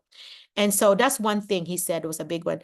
And they also studied about the savings that you would do. Okay, what savings will you do if you don't have the fifth day? Well, he said, we look at it, but then the fifth day, if we don't have school, we will still have kids coming to school. So we really do not save that much on electricity because the school is pretty much still open, especially the high school. They're going to come in, our high schools here usually have like a little gym thing that they would like work out. It's open to the community or open to the school kids. They come in there and they would work out. So the thing is open, so you don't save that. You might save on the buses a little bit, but then you still have to pay your you pay your buses, the bus drivers a salary. So whether they drive the fifth day or not, they're still going to get paid with their salary. So, and so there's a lot of considerations like that. As superintendents, they have to think about that. What are the benefits financially, but what will the people in the community say? Because you're gonna have kids. Here in America, we have such thing as school choice, and I think the deadline is May 1st. And what they do is they have a choice of what school they want to take their kids. And each kid represents about $10,000, which is about $500,000 pesos. And so it's like taking $500,000 from the school if you take your child somewhere else. So schools do not want to lose these kids. If you have a bunch of parents mad at you, they may just like, okay, let's have our kids, but let's ride together, have a carpool and take our kids to another school. They could do something like that. And some parents would actually do their own little school, like a little I forgot the name of this, anyway, they form their own school run by parents. And we have, you always know that there's problems in the community when you see this little school being popping up, run by mad parents, by angry parents.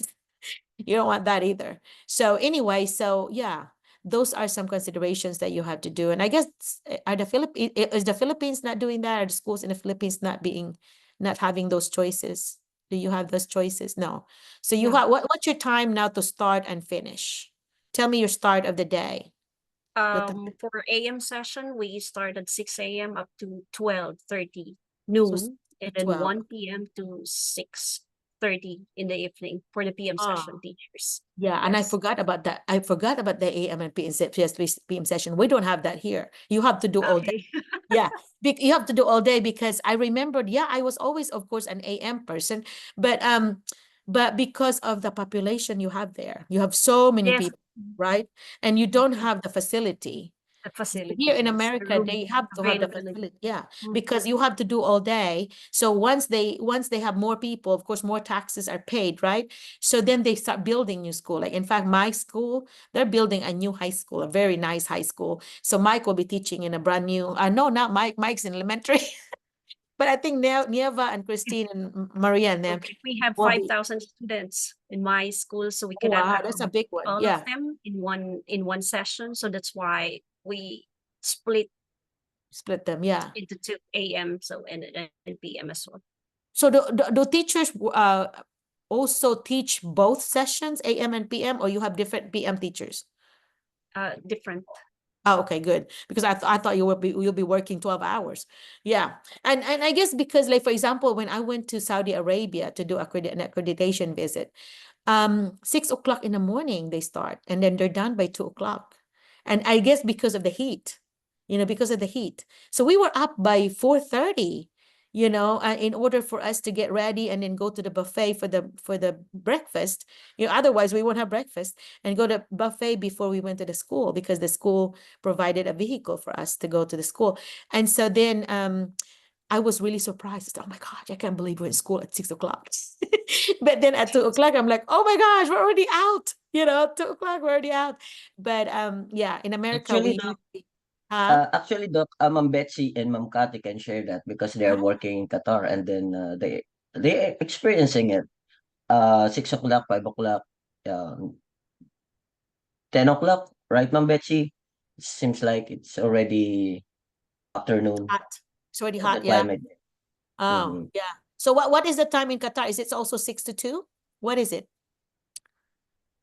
Doc, it's 7 to 12 this time because we have afternoon class. We have afternoon session Oh, this time. yeah, Betsy. It's nice to see you, Betsy. I love the Yeah, way you thank you. spell that. You spell your name really creatively. You have creative parents. Bet and then see, Actually, huh? actually, Doc, it's the mistake of the registrar. Okay, I gotcha. So you have a register, sometime a register that doesn't pay attention to details. They would misspell names like that, and we are the victims because we live with that name. In America, you can actually, and I'm sure in the Philippines too, but you can change your name. You have to go to court and you can change your name. Some of our fellow Asians, especially those with really hard names, they would change it to Michael. They would change it to something easy or sounding American. So Betsy, if you ever come to the US and decide that you're going to do that, then you just have to do it through the court and make it legal. Yeah. So anyway, tell me about you, Betsy. This is the first time of coming on, right? Have you been here Um, before? Doc, actually, it's my second time. The first time was early last year, but I've been so busy with my studies, so I Huh? haven't attended after that. And I didn't notice After your that, name. I would have noticed your name. That's why I don't remember because you must not have introduced yourself, right? You were just like listening, but not talking to me, right? I talked like for a very short time, Doc, and then no, Okay. because we were we're so many that time. That time, yeah, we have as many as 100. So today is small, Yeah. but because I record this and Mike recorded this, and it's being seen by a lot because I send this the recorded link to everyone that's on my list, and then plus it's on YouTube and Facebook, so you get lots of views. So Betty, tell me again about what you're teaching, what grade and what level. I mean, what area content? Doc, here in Qatar, I've been teaching grade 4, 5, and 6 home Okay. economics and livelihood education. Oh, And okay. my master's also is Master of Arts in Home Economics. But when I was in the Philippines, I've been teaching different subjects, and also when I was in China, I taught English. Okay. So you were really an elementary teacher then. You Yes, can Doc. general education. Yeah. Yes, Um, Doc. when you interview here, you may want to apply for elementary because you're not going to have home economics elementary here. They don't have it. And so you won't have options for jobs if you do that. So you need to do elementary, possibly. Yeah, And Doc. I started actually my PhD in SPED, and I finished diploma in special needs in education last summer. yeah, So I'm I'm proud of thinking you. of I'm thinking of applying as a SPED teacher. Yes. Perfect. Do that. Yeah. And have opportunity. They're gonna ask you if you have an experience on, working with special ed. So that's very important. Essentially, everybody, doesn't matter how many years of experience you have in another country, you pretty much have to start over because, and Mike can say that it's a different rule here.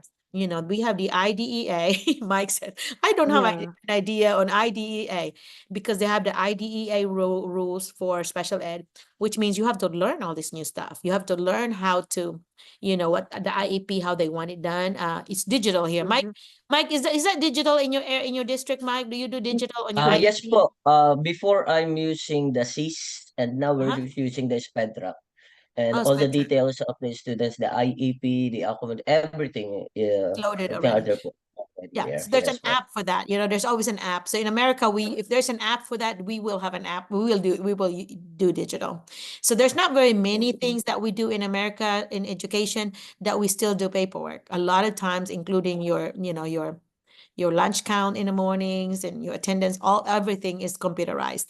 So you just click, click, click, click, click. It's already there, so you just have to, it's very quick. And so not much paperwork. Even of course the lesson plan, do you have a Google Drive for your lesson plan, Mike? How do you share your Yes po, Doc.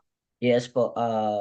The general ed teachers have a Google Classroom po. Google Classroom wherein they're going to upload their lesson plans there, Okay. and I'm happy that I'm not doing any lesson plans because I'm going to just check their topics or lessons, and then I'm just going to follow them. Yeah, okay. Yeah, I that's have pull that's outs. Like what I told you, I have a pull outs, so mhm. I need to follow their lessons. But Right. of course, like what I've told, like what I've shared, you need to adjust your lessons or your strategies based on the IEP of the students. Yeah. Follow the modifications that's being set. Mm-hmm. You have that meeting, you have the meeting with the parents and so on, because that is very important that you follow the IEP, individual education plan of the students. Otherwise they could use it against you and say, hey, they're supposed to have shortened assignments, they're supposed to be taking the test by themselves, away from everybody else, they're supposed to do this, Mm-hmm. things that they Yeah. have spelled out in the IEPs need to be followed. And that's why it saddens me when I ask questions like, do you know of this child's IEP?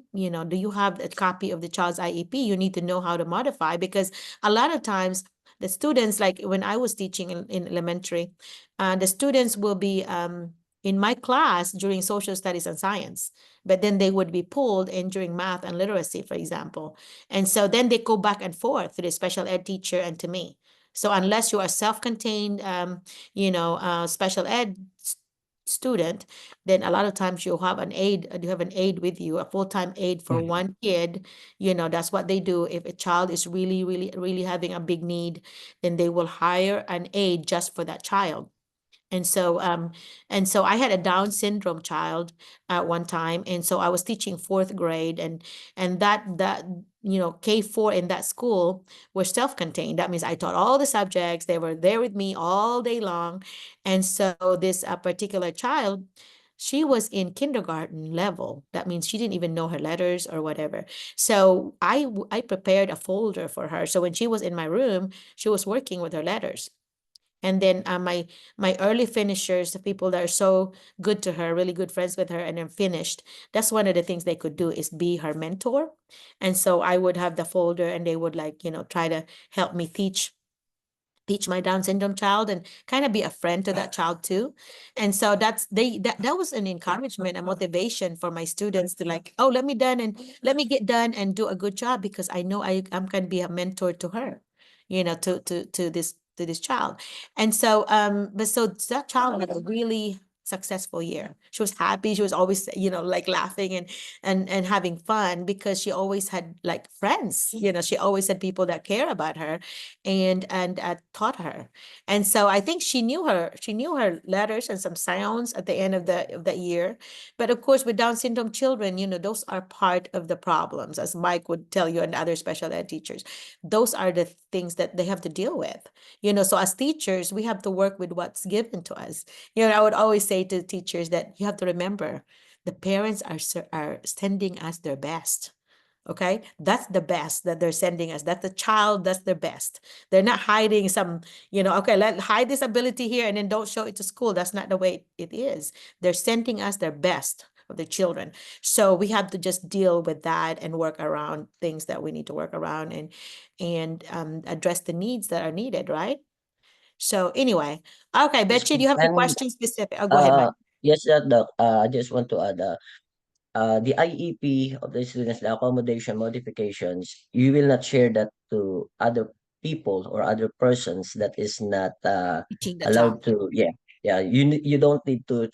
You're not allowed to share it. Only the Yep. general ed teachers, the special services personals like the OTPT speech, they should know the IEP. But for example, that the student is not attending your class, and you're not related to him or to her, you should not ask anything about the child, That's because right. it's yeah, it's a violation, and of course it's a big no-no here in special education. And also, you cannot discuss anything outside the school. For example, what happened to my child in school, because according to my child, someone hit her or hit him in the classroom.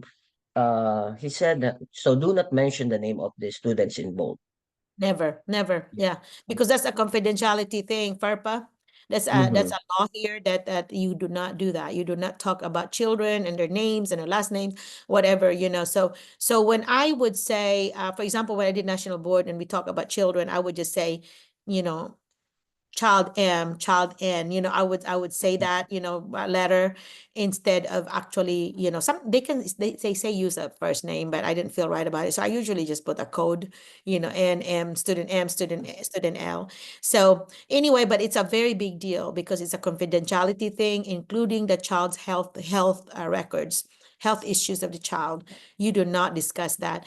And if a child has problems with another child, and the other parent of one child would say, "Hey, tell me what you did with the other child." Well, that's not something you can discuss either, because that's something you discuss with the parent of that particular child. You don't tell the other parents of the other child saying, "Oh, this is what I did. I punished this child by doing this." No, that is a business between you and that child and that parent. But you do not tell the other parents about what you did, because that's not their child. Okay, that's something, consequences happen. We follow the rules. I always just say we follow the discipline policy of our school.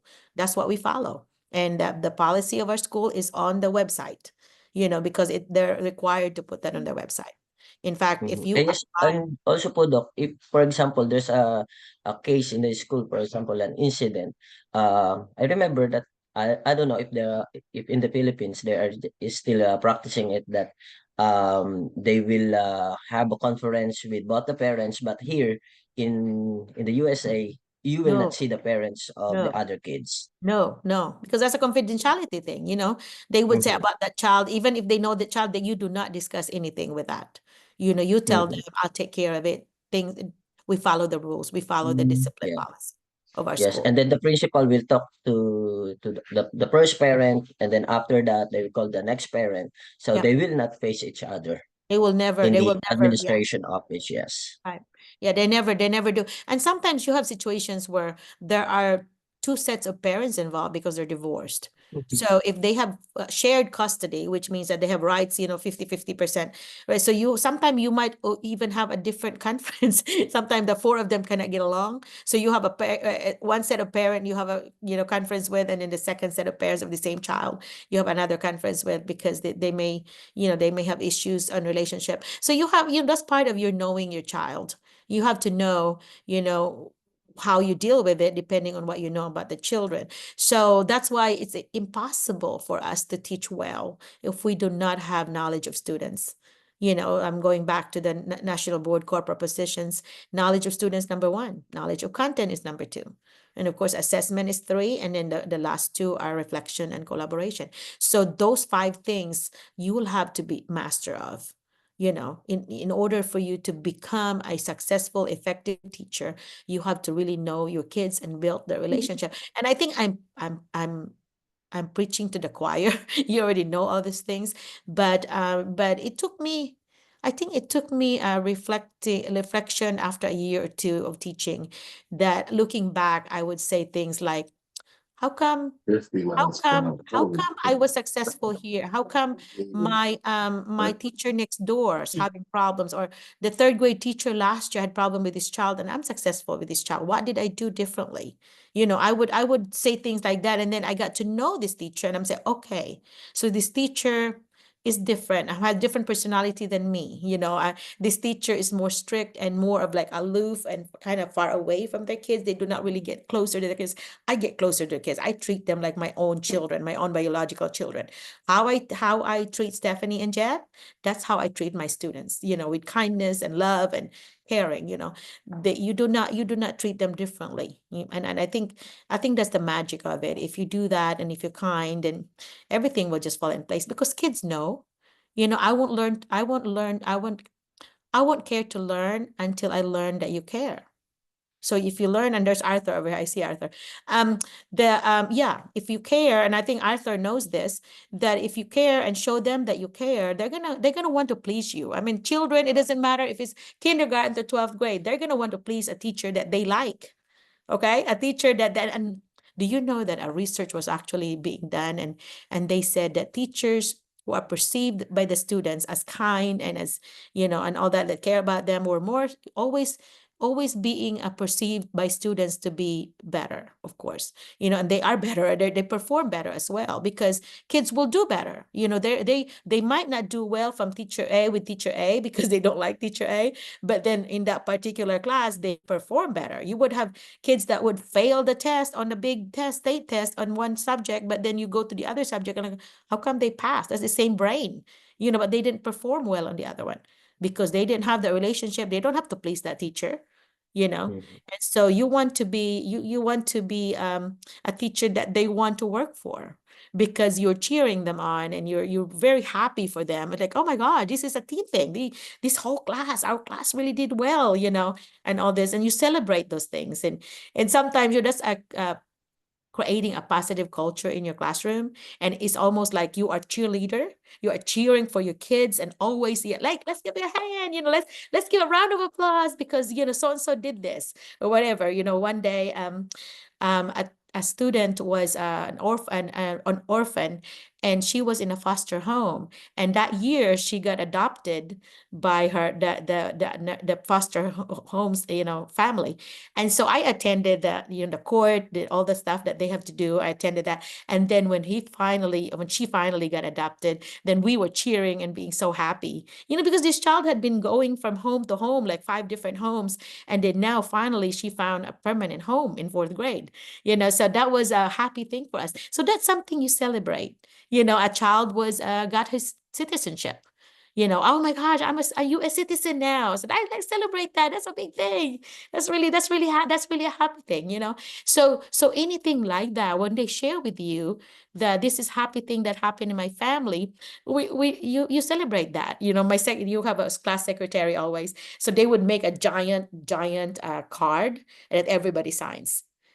So it's going to be put in the publishing center, and everybody, whenever you get time, sign this. We're sending a card to somebody's home that somebody is in a hospital or whatever, and then they would draw the artist in the room would draw something, and then everybody signs it and would write something, get well soon, or we love you, whatever, and all that. So then that's part of building this learning community that's strong. So if you build that strong learning community as if it's a family, that's how you run your family. Sometimes like a church family too. Church family would do that. But yeah, if you do that in your classroom, the extra things you do, it goes a long, long way. Can somebody say amen on that one? Like, you agree with that? I see you nodding. I see you nodding your head. But so Arthur, let me ask Arthur. Arthur is always have really good input. Arthur, tell me about that. Can you relate to that, of the relationship you're building with the students? Because he Sir went from like Arthur is not, school did he leave? Sir Arthur, I think Did she he left leave us? already. Yeah, he left Okay. already. Ito. All right. Doc, Anybody? I would just like to share Yeah, that's it. what you've just mentioned, because lately in my class, or previous years, I saw that my students they feel like Hela is boring. Like home economics is boring because especially during lectures and all that.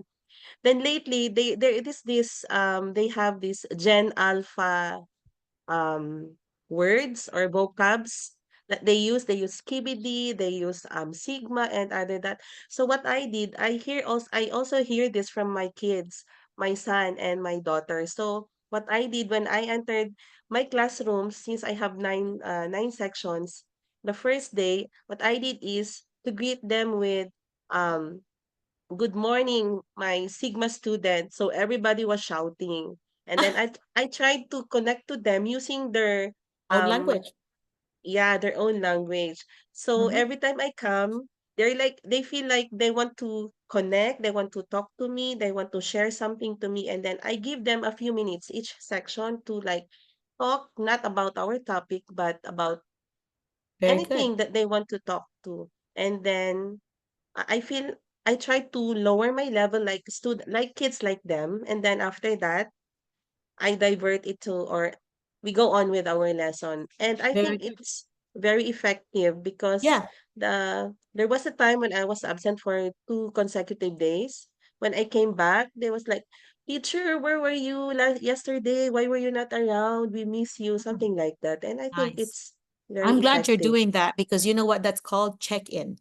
You're checking in. So you need to say, okay, I want you to check in with your neighbor. I want you to check in your group, because then check in means that you are actually just sharing personal things that you want to share.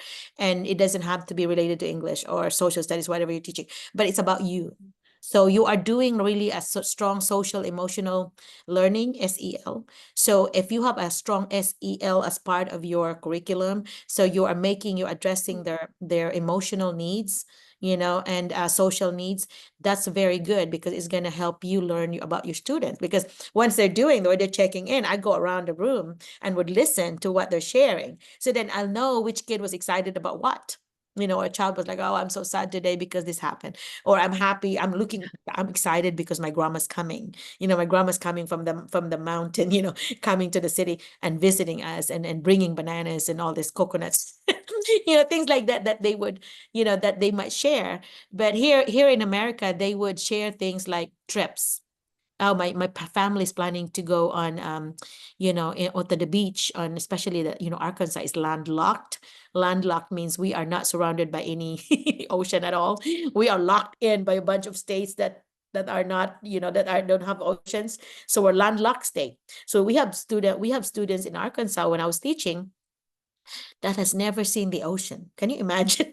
Because we are from the islands, we could never imagine that a child has never seen an ocean in person, only in movies, only in pictures, because sometimes they may be so poor that they don't even have a car that would go to another state. You know, you know, contrary to other beliefs that we had in the Philippines, we think that everybody's rich in America. No, some students are so poor that they might not be able to come to school because the car's not working, and the buses don't run there. The buses have limited routes, and so some parents would have to drive and then meet the bus, and all this. So sometimes the reason that they could not come, or the parents cannot come to parent teacher conference, is because our vehicle is not working, or we don't have the money to buy gas. Yeah, my husband and I actually donated a set of four wheels to this family, and I gave it to the counselor. And I went down there and I told the counselor, "Don't say it came from us, just say anonymous donor." And so the anonymous donor gave this, and they were so happy. Said, "Really, you have to thank them, whatever." And I was right there listening. So I told my husband, yeah, they were so happy, and now they're able, because they have three kids and they could not go to school because they didn't have a car, they didn't have wheels. And so we bought them four tires. And so I had to call my husband and ask him, "Is that okay if we do this?" So things like that you don't, you don't need to be acknowledged for that, but you're helping. You if you can help. And in America, we also have grants, actually. As teachers, you can actually have grants. You can write grants and do a program. Like my sister and I did a multicultural education, being in a community where it's 99% white. We don't have much minority. We were the minority. We were the only non-white teachers in our school. When she was teaching with me here, we were the only two. So we pretty much, my sister would joke like, "Oh, we pretty much add color to the place." She would say things like that, because then we decided that our children need to be exposed to multicultural education. So they might not be able to go to a place where there's a lot of minorities, but we can bring the things to them through books, through shows, through movies, all that stuff. So we wrote a grant, and there is they call it Arkansas Humanities Grant. They're still available right now, by the way, for people that are teaching in Arkansas. We wrote this grant, and it's like up to $3,000, and you can buy things that you need on your topic. And our topic was multicultural education. So we bought a lot of books for, with Asian, about stories about Asian characters or whatever. And we did Mexican, we did all kinds of, from Middle East and African. So we did all that. And then we made it into a theme where we are reading this to kids, and then we're talking about lessons and all that about that country. And we did our culminating activity was cooking something. The different groups were cooking something that represents the country of the book that they're reading. And so then everybody got to taste dishes from that country, and the ingredients were part of our, you have to submit a budget. So at the end, we actually put like ingredients for the, for the multicultural party. At the end, a culminating activity, we put how much to spend on the groceries, and all that, so that we could cook. And then we cook in our classroom. So that was so fun. So anyway, so every group, I had the 4 little group, and I have this little, you plug in pan thing that they have. Of course, I had parents to come in order for a parent to be in charge at each group. I don't want anybody messing up. So I had a parent or 2 parents in charge of every group. And so then I was just going around and making sure that everybody's working fine, whatever. So we had extension cord coming around in order to plug in our thing, because we had like 4 groups. And so they done that. And then some of later on, they also designed their flags of that country. They designed the artifacts, some of the modeling clay, or the Play-Doh things of that represent something from that country. And then they have their little board, it looked like an experiment board, like Mike did a good job on his board this week on art, the science night, or math and science night. Anyway, we had this freestanding board that they put there about their country. They include things like famous people from that country or whatever. And so then it's really an immersion. They actually learned everything from, kind of culture, from food to language to, to dances to, anything. And so the kids learned a lot about that. But the grant paid for it. It was a grant from Rockefeller Foundation, which is like a really rich family here. And they have a foundation, and they donate so much money every year to education. And so you could write, I think a teacher could write one every month except December. And so I was one of the board members of this organization, the Arkansas Humanities Council. So I was actually part of the committee to look at this grant. So I kind of learned from that and how grants should be written. When you write a grant, you follow the rubric. That's the rubric that they provide. You follow that rubric. And because that's the same rubric that we looked at. Of course, I did not apply when I was still a member there. I became a board member later. But when you apply, you should always follow the rubric, because then you'll get it. Okay. And it's so happy. It's a happy day whenever you were informed, like, hey, you received a grant, you were awarded the grant, and a lot of times they would send the grant to the school. And then you buy the things, and then you turn in the receipts to the administration office, and they would refund you. So they refund you for the expense, and that way they have a record of everything. And so when we report the more of the results of the grant, results of of the whole thing, then we include that. That's what this is, the money we spend. These are the evaluation that we send. These are the surveys. These are what the parents said, and so on. So you have those things that you have to report, like an evaluation thing, assessment thing. So anyway, so Betsy, so that's what so what else do you have that you want to bring up? Is there anything else? None so far, Doc. Anyways, if ever we have questions, Sir Mike is always there, willing naman to help. I know, right? Mike has been wonderful. So Mike has been like my little partner, partner on everything that we do, Filipino wise. And Mike has like visited folks that have come here, and he would go visit. Mike, how many states have you gone because of the teachers that arrived here? I know you went to Texas twice, right? Yes po, yes po. And then I he's think gonna be, yeah. I already visited yan, like what I use in my cover photo in my Facebook. I think I already visited around 28, 29 US states Out of the in just 50? 1 year. In just 1 year. Wow, yeah, you're amazing, Mike. I think I still have 12 to go. I think I have 38 now, but because I have not traveled lately, you know. So used to when the children were little, we went every year. We either went to within the United States or we went abroad. So we have visited a few countries. But the northeast side of the United States, like when New York, where all those places are, that, you know, a bunch there, Rhode Island and all, those are the ones I have not gone, that area. And those are my missing states. So I've gone everywhere else, but then except for that northeast part, you know, of course, Which one, Doc? Halifax, one of those, you know, the New York, the New Jersey. I have been to New York. I have been to New Jersey, but you know, like Pennsylvania and then Rhode Island, all those places there on the northeast part of the United States, Maryland. Oh no, I have been to Maryland lately. I need to update my thing, I guess. Doc, I've been to New York twice. Twice, yeah. See, I have been to New York, but I went to I didn't go to the square thing. You know, I was really wanting that Mhm. big square, but because I was at what was it? Buffalo? No. Anyway, one of the suburb type thing, and we have to like travel in a taxi to go to that, you know, the New York Square thing, and nobody wanted to go with me, and it's at night, and they said, Dr. McCullough, you do not go there by yourself, and so I'm like, oh, bunch of party poopers over here. They want to go sleep early. This is my team. I was the leader. And so I intentionally said, we're gonna get done early because I'm going to that Times Square. And then they chickened out on me, said, I'm so tired after the eight. They're like, I'm so tired. I just want to call my husband upstairs in the hotel and go to bed. And I'm like, oh my gosh, I've been looking forward to like going there.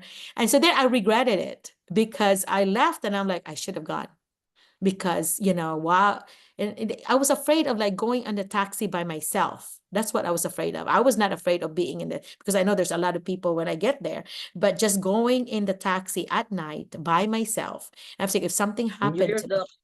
Huh? New York. In New Yeah, York. yeah. Yes, also there in they said it's in Manhattan area there. Uh-huh. And the subway. You must be careful there in the subway. Yeah, but that was taxi, and you never know, you know. And I'm like, if it's just so tempting that here's this woman by herself, just so tempting. So if somebody gets a bad idea, what will my husband think? I'm like, oh, she just disappeared, you know. And so, and I was the leader of that visit, accreditation visit. I have to write the report. They paid for our expenses. If I disappeared, what will they do? You know. So those are the things, the consideration that I have. I still really want to go. Our exchange student from Brazil, she invited us for like a week before Christmas that they're gonna be there to join them, but I doubt I could. You know, just too many family commitments that I have. But anyway, we need to get ready to stop. But I want to see what everybody is. I know Fran, my cousin, is here. She said hello. Fran, what's up with you? Did you have any? I think I filled out a survey from another school for you lately. Did you have any interview lately? Hello, Doc. Not Yeah, do you have yet. any interview? Not yet. No, not Okay. yet. You need to send an email, a follow-up email to them. Just say things like, did you receive my whatever? You know, you can Okay. just check and see. Sometimes it's just like they forget about you and then you send an email and like, oh, yeah, I forgot about this particular, you know, applicant. So I would always kind of keep in touch with whoever the person I am communicating with. I would just, especially after the interview, you know, if you have an interview, you always thank them. Thank you so Okay. much, you know, because you always have that person that invited you to the Zoom, right? So you always thank them. Thank you so much for your time. And I really enjoyed visiting with you and your team. And I appreciate your time. I know you're busy. So I look forward to hearing from you again soon. You know, something like that, because then that really gives a good impression. Like you have a grateful attitude, you know? So yeah. So gratitude, attitude. Yeah. Yeah. So you have that. And then Kathy, see Kathy is did I talk to Kathy earlier already? No, not yet. But I'm in the past. Mike, do you know? Yes Kathy? po, Doc. That's Yeah. si Ma'am Cathy Nunan. Yes. Yes, Doc, sorry. Let me see your Turned on camera my so I could see camera. you, Kathy. Oh, yeah, yeah, Sorry. yeah, yeah. Hold on a Okay, second. yeah. Oh, your My lipstick. camera. Is that a filter you use? The filter, Ah, let me okay. get the filter. Yeah, it's cute. But anyhow, so do you have a question for me or Mike or Giselle? They usually help me. You have any question? Have you have been an interview yet? I had an interview before, Doc. That was the interview with, I think it's a special school wherein you're going to handle students who were dropouts like that. Okay. And did Yeah. they, what happened there? I'm sorry, what's that again? What happened there? What was the result of that? Did not receive any feedback at all. Maybe they're looking for, you were with me with that interview. I think Oh, that's 1 a.m. in Qatar okay. time. Yeah, I think they wanted more experience, somebody that had experience in that kind of setting. But then you know what happened to that is that no J1 sponsors can get them a visa. So they Oh, with zero. They were really wanting to pay for it and everything. They had the money, but no J1 sponsors would be able to do it because of them being more of a healthcare facility, not a school. yes, it's a They healthcare. have a school within the healthcare facility, and that doesn't qualify for the J1 sponsorship thing that they, that the Mhm. J1 sponsors wanted. So I felt bad because I was really, heavily involved with that, because Mhm. she has never interviewed international teachers before.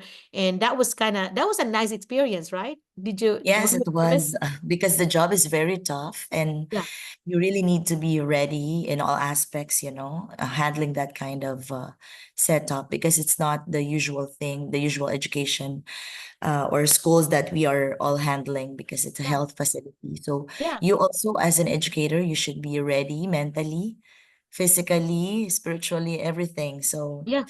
You it did was you a did a great good job experience, and answering. I'm grateful Huh? for that, Doc. I'm Yeah, grateful for the opportunity that you have given because I told myself that if I will be hired in this, then I need to really be ready.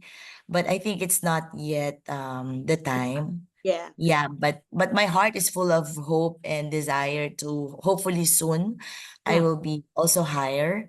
I have some desire also, Doc, to take special education because recently we had this what we call in-service training for teachers. So we are open now with the different the neurodivergence of our students, like the special needs of the different students.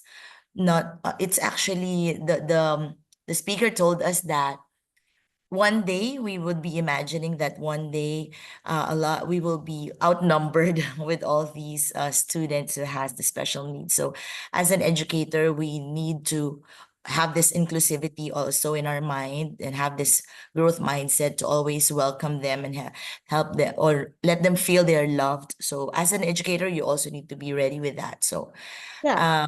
It's a good when Sir PD, Mike Tama. told me, yeah, when Sir Mike told me, "Are you willing to take special education master's degree or doctorate degree?" I said, "Yes, I am." Yeah. But I'm still waiting for the right time because I have a toddler, 2 years and 5 months, Okay. youngest child. So that's also another challenge for me and how to divide my time and Right. yeah. Yeah. Well, good luck on that, Kathy. I remembered that she really did a good job screening on who she wanted to interview. There were so many applicants, but you were chosen for the interview, which means that she already was impressed by your resume and cover letter. So yeah, so good job on that. And go to schoolspring.com, www.schoolspring.com, and Mhm. continue to apply, okay? And choose Yes, we'll do that. state that you want. I think, Mike, did you ever post that one, the job postings, Mike, on the chat? I don't know. Maybe Mike stepped out. But anyway, so feel free to email me. It's McCulloughMarlena at Mhm. Gmail. And Sure, Doc. Thank you. yeah, because I could send it to you directly on the job postings from the 50 states that I had put the links in. So a bunch of the teachers that have gotten a job, they got it from there because this Oh, is that. the top 15 teach us schools in every state, 10 Mhm. to 15. So you can just I kind of researched it. It took me forever to put this thing together. So I kind of made sure that these are schools that I would like to put teachers in. So Yeah. that's what I did. Thank you, Um, Doc. yeah. So yeah, if do you have a preference of what state you're gonna go in? Or do you have a, I want to be hopefully in Seattle, Washington. Is there any? yeah. Well, Yeah. go to that. My Go to sister that. is also located there. There, okay.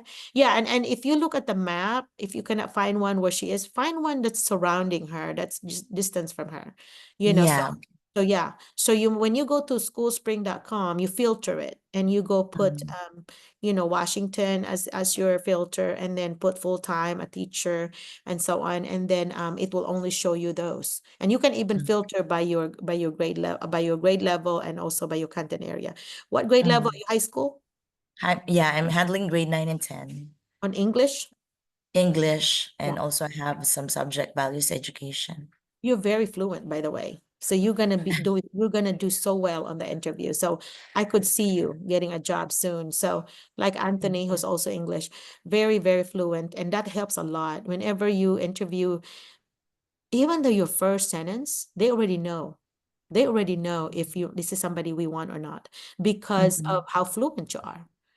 Because when you struggle in answering and looking for words, Mm. then you don't have the fluency yet. Because Mm. you have taught in a different country, you actually have a little advantage, I think. To me, Mm.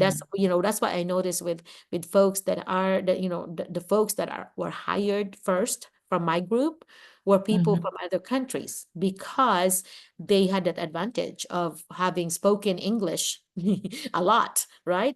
Because in the Yeah. Philippines, we only, you practice here, which is good. That's why you don't hear me speak our language. I want you to practice your English here because That's- it's a safe place. I would never, if there's a correction, I will do it respectfully. And, I call Mm. it colleagues, people want That's to say colleagues, right. Anyway, so yeah, because we want you to be understood. Whenever during the interview, they're gonna say what? They're gonna say that if you say it differently. And they will understand, of course, that that is not our language. I always say things to them, what if you go to Philippines and you're expected to speak in our language? How will you do? I know not as good as we do. I said, yeah, I know, that I would be horrible. And I'm like, but duh. And so anyway, I would joke with that, to my friends that are administrators. And so they do understand. They do understand that it is our second language. Correct. Yeah. So Kathy, good luck. Okay. I want you to continue. Some people would do like 10 a day. They would apply to Yeah. 10 a day and be really, was it Lovely? Somebody, Lovely, was it you, Maria Lovely, that applied in so many places? I don't know if it was Maria Lovely, one of them. So say Glory Faye or Maria It's Lovely. Glory Faye, Doc. Huh? It's Glory It's Faye? Glory Faye. Okay, good memory there. Just I know one of the West Memphis 13 did that. Like she did like 600 or I don't know how many, but she did a lot. And so somebody was telling me 8 to 10 a day would be a good number because they always post things every single day. And that schoolspring.com, do not just visit it once because they change those. I mean, they add those new job hiring, job placement every single day. They have something new. So always check it every single day and see what's new and so on. And so if you want to come to Arkansas, you have a very strong community here led by Mike a lot. I'm so jealous because I'm on the other side of the state. So I'm 4 hours from them or 3 hours from them. And so they are over here partying. They have a get together on Friday nights or Saturday. And I'm far away and I'm just admiring them from their pictures. So I'm happy when they come to see me because And you then, were one of the greatest instruments who well, showed thank that you. blessing to all of us. Oh, thank you. God just used you and I think uses you. And so when you're tired, you kind of have this sense of purpose. Like, Yeah. I remembered I was depressed the first 6 months because after retirement, because first 6 months you cannot do anything. You cannot Mhm. do anything in education. You cannot make money as a consultant, nothing because you lose your retirement. That's a rule. And so for 6 months, I'm like, I have been in education for more than 30 years. So who am I? What defines me? Like what I was a mother, now my kids are gone, and so now who am I? So I was struggling, guys, because I had to find something to do. Like Correct. I think Philippine movies, dramas, and so it helped. But books, I mean, books helped me a lot because I'm a voracious reader. I'm a serial reader. So if I find a series, I have to finish it, or I would just get mad. So if I start with one, there's 20 of them, I'm doing all 20. The Janet Ivanovich book, which is like a bounty hunters. It's like they call them a beach trash book because it's just for fun, it's funny. And I just, it's not really so deep, but it's just more of a natural living. So I followed her books, just I think maybe 20 something now. But anyhow, but every time there's something come out, I would, get, of course, Grisham is another one. All of Grisham books I have read, all of them. So yeah, and all the movies he had made, made of that. So what is your favorite book? Do you have a book that you read? One of my favorite is the Amistad book. That Oh, was yeah, yeah. yeah, Yeah, I've heard of that. kind of Yeah. long, but you But really need to be patient. good, yeah. I And think some that's of what we, us, yeah. yeah, that's what we're encouraging the generation now because most of the time they really don't love books. Yeah, I don't I know, know. maybe it's their generation, but that's the challenge of being a language teacher and how are you going to, engage them into appreciating books more. But Yeah. I think it's because of the technology, Doc. We have ebooks and all those stuff, but Yeah, but that's still considered books. I mean, I know we correct, are, habit as of reading. literacy folks, we kind of are very biased to actual hard copies because you want to smell Correct. the books, you want to, all this sense, the senses things that we experience with a book, The but it old doesn't have smell to of the be that. books. Yeah. Yeah, it doesn't have to be, if they want to read a book and I always told my students that reading is food for the brain. So if you have not been reading, you have been starving your brain. Really? And I'm like, yep, you've been starving your brain. So I would always ask, if you are being interviewed by somebody like me that's a reading specialist, that is literacy specialist, I would be liable to say, what's your favorite book or what are you reading now? I would be asking questions like that just because Correct. that's what my interest. Mhm. And so I remembered being asked that in one of my interviews, and I said, "Oh, I have three books going. I have one in my bedroom, I have one in my living room, and I have one in the bathroom." So I have these three things that I was reading at that That's time. a very good Different answer. a different genre, different whatever. I was doing in the bathroom. Of course, you do something that's just nonfiction things like Reader's Digest or whatever, or something small, small books. And so I told them all the three different titles, and they said, "Oh my gosh, how can you balance? I mean, know all this stuff? Yeah, you just have this partition in your brain, I guess." you know. Correct. But yeah, but that's to me, that's like you have to model that behavior. In fact, when I'm having my students read, I'm Mm. reading. When I'm having them write, like let's do a quick write for 5 minutes. I'm taking my journal, I'm also writing. So I'm modeling that behavior. When I'm doing a workshop and a writing workshop, and I'm having my participants write, I'm also writing because I always Yes. share an example, of your writing. So you model the behavior. I'm not just telling you to do this. I'm actually doing it myself. And so that's Yeah. powerful as a teacher when you do that. And I think I mentioned it before that even when I have a sub and I assign an essay writing, because we always wrote essays, to the sub, I have the sub read what I wrote. So I have a sample of essay that I shared with a substitute in order for them to read to my students. This is what Miss McCullough, left. Mm. And so Yeah. anyways, but it's a model, and they cannot they know not to just copy what I said. They have to have their own. But anyway, yeah. So those are things that I think going on with you. You're already a reader. Just be sure that with your digital natives, do not discourage them because they're not doing the actual book. That's your bias. Yeah, yeah, of Okay. course. It's the habit of reading. Yeah, yeah, But just the most of the habit. time, if Yeah, you're going to ask them, they are more of like watching the Korean dramas, their favorite Korean actors, something yeah. like Well, because that's they're so what the addicted. alpha Oh my gen. gosh. I'm still addicted. I'm now to see drama, the Chinese drama I love. And so I'm like, when am I gonna get hooked with a Philippine drama? Because I'm not. I have seen a little bit, but it's just, I don't know. I cannot relate because some of them I do not know, like younger generation. Mm. And some of the topics are pretty lame, not deep. Mm. But because when I watch a different culture, I learn about that culture. I Right. learned a lot about their reincarnation belief and all this other, but in our culture, we know too much of it already. So when they Yes. do something that's fake, I'm like, oh, that's not possible, and all that. So we have more critical mind, I think. Right. Yeah, when I see drama and the K-drama, I felt like I'm always learning something about the food they like. I didn't know that they have Mm. lots of subways there. I didn't know that they eat a lot of kimchi nearly every meal. Yes. Things like that. So I was I was learning all this stuff, and my husband, he has his favorite show like Ancient Alien. He loves that about Um, aliens and stuff. So he would always watch that, and I'm like used to. We would like take turns. I'm like now I'm like watching in my computer for my show, and he can just watch whatever he wants. But we are in the living room together.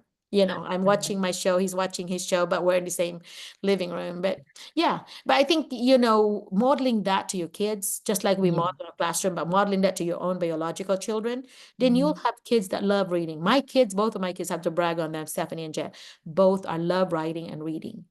And they're Right. good in math too. So a pretty good That's balance. nice. Dad, They're gifted. yeah, both of them. My husband is an engineer. He's really good in math.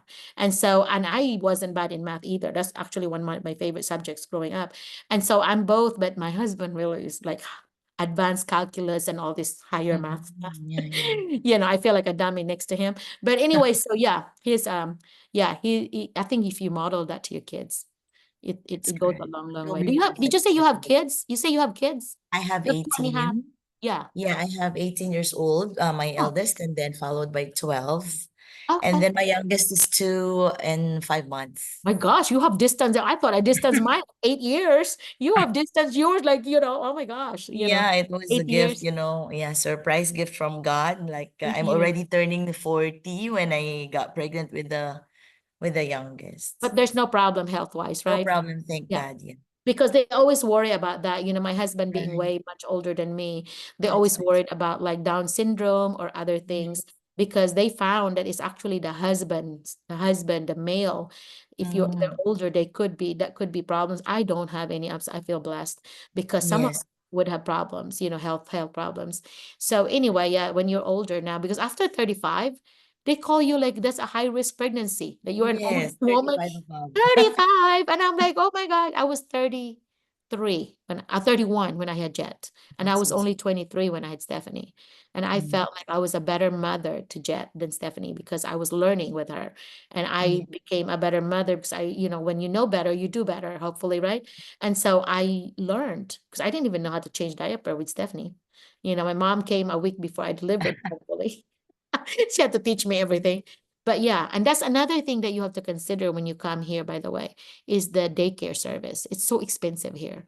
In some Yeah, I areas, maybe, I don't know, Mike might know, maybe $100 a week, to leave your child. And some of them mm, would leave their children like after school and all that, especially if they go to, they go to classes or whatever, extra classes, and they would leave them. They also have an hourly rate, you know. mm, So anyhow, so depending on where you are, in a small town, they would charge less, but in a big city, you could pay it as would much be. as 200, 250 a week, so 1,000 a month. Yeah, 50,000 pesos for, to just babysit your child. So that's mm, like a pay in the Philippines for a teacher. correct. Not just for the babysitter. Yeah. Yeah. So, Yes po, so I think, Doc, Ma'am Marie Terio, yeah. Oh, how much does she she pay? pay A $25 day. a day. So Yes po. 125. Okay. Yeah, 125. That's if it's Per 60, week. that's yeah, per week. 25, yeah, $25. $25. $25. So 25, yeah. And I think po, di ba, the government giving them the money, right? they have help. They have a preschool help or childcare help. SNAP. I think, yeah, SNAP or Yeah. SNAP or But you have to that. qualify for that. But because she's a single mom, she Mm, qualifies. And Yes so po. the She single qualify moms for that, yeah. qualify. Yeah. So I will also try again po, Doc. I will try to reapply because last time um I I was declined because of my salary. So I will try again yeah, this you year. could. You have your two kids with you, and that with two kids, and then a wife that doesn't have any. You're Work. not double income, so you might qualify because that guideline's pretty high. I mean, it's Mm-hmm, you mm-hmm. can Yes still po. go And with even the insurance. Yeah, yeah. in even the insurance, yeah. Yeah. So anyway, so you continue to do that. Yeah, there's some benefits here. All right. So anybody else? Let me see. I have Maria Lovely. Do you have any message for us? Maria Lovely, are you here already, right? Maria Lovely, you Oh, arrived in she's Philippines. already here po. And I keep on, Hello yeah, po. yes. Good morning, Hey, Doc. Yes, good morning. welcome, Tell us welcome about to you. the 2 weeks. USA. Yeah, 2 weeks ago you were just getting ready to come. Now you came. Are you now teaching Yes. or are you still observing? Right now we are like just last week. Uh-huh. We had our orientation from our district, Uh-huh. and yeah, we did some paperwork like SSN, medical, and other paperwork that are required for us to to accomplish Mhm. The as bank. for Yeah. as by the district. And by next week, Doc, we are going to observe Okay. the school that we are assigned. So Okay. I was assigned in middle school. Yeah, like there's no grade level yet. Um, and then I was also um offered, like, I'll be handling the drama, like Oh, theater. okay. Yeah, Nice. You have and experience on that, Marie Lovely? yes, Doc. Okay. I was one of scholars in our university back when college days. So They pay you extra I for don't that? think. Mm-mm. Pay I'll be you teaching social studies there in okay. middle school. Mm-mm. Well, And that goes with your area too. That's awesome. Yeah. yeah, yeah. So we are preparing for next week, Doc, because after on Monday we are going to visit the school. Yes, and then I think Tuesday and the rest of the days on next week will be our PDs or training as to what our specialization is. Like we are be divided into our specialization. Like for me, I'm teaching social studies, and the rest of my colleagues are math, science, and elementary teachers. So that will be the activities by next week, Doc. So You're in St. Louis, Missouri, or you're Houston, yeah, Texas? St. Louis, Missouri, Doc. Oh, wow, they're doing a good job there. Sounds like they have Yeah, good we are support. actually our batch is the first batch international teachers to be teaching in their district. Wow. Yeah, Well, you need to tell them thank you. The ones that are yeah. like running it, sounds like that person knows what knows what he's doing or she's doing, because not very many school will give that kind of support. Some schools, especially the smaller school, they would give you like maybe a day to do the process, Mm, the paperwork, and then the next day you have to teach, yeah. or they let Yeah, you we are very 1 day. much lucky, Doc. Yeah. We are the second batch. The first batch was John Jefferson, and we are the second batch. The same thing are happening to us as to what John Jefferson also experienced while doing the paperwork and all the stuff. Before we teach or handle our students here, I think 2 weeks preparation before teaching the students. Wow, that is generous though. Do not, Yes, yes, for indeed. everyone, do not expect that, because that's not Mm-mm. happening everywhere else. A lot of Yes. people cannot afford that, because they have to pay somebody to be in your room while you are Yeah. doing training. And so most people, you're paying maybe $100 a day for that substitute. Mm-mm. They're spending Yes. 500, $1,000 just for, to do your training and stuff. So that's $1,000 per teacher. Yes. So Yes. yeah. So that is a very good investment on their part, because then you feel well trained, you feel supported, and that's good. I hope I will meet that person or talk to that person that's in charge, because I would love to thank him or her. Is it a her or a him? Actually, his Mhm. his hired just last August. Okay. Yeah. And Yeah. and he is And what's his title? I think he is the coordinator in for us foreign international teachers. Gosh, that's Uh awesome. They they even did hired a great somebody. job, Doc, Wow. really. He is doing an awesome job. Yeah, Yeah. yeah, yeah.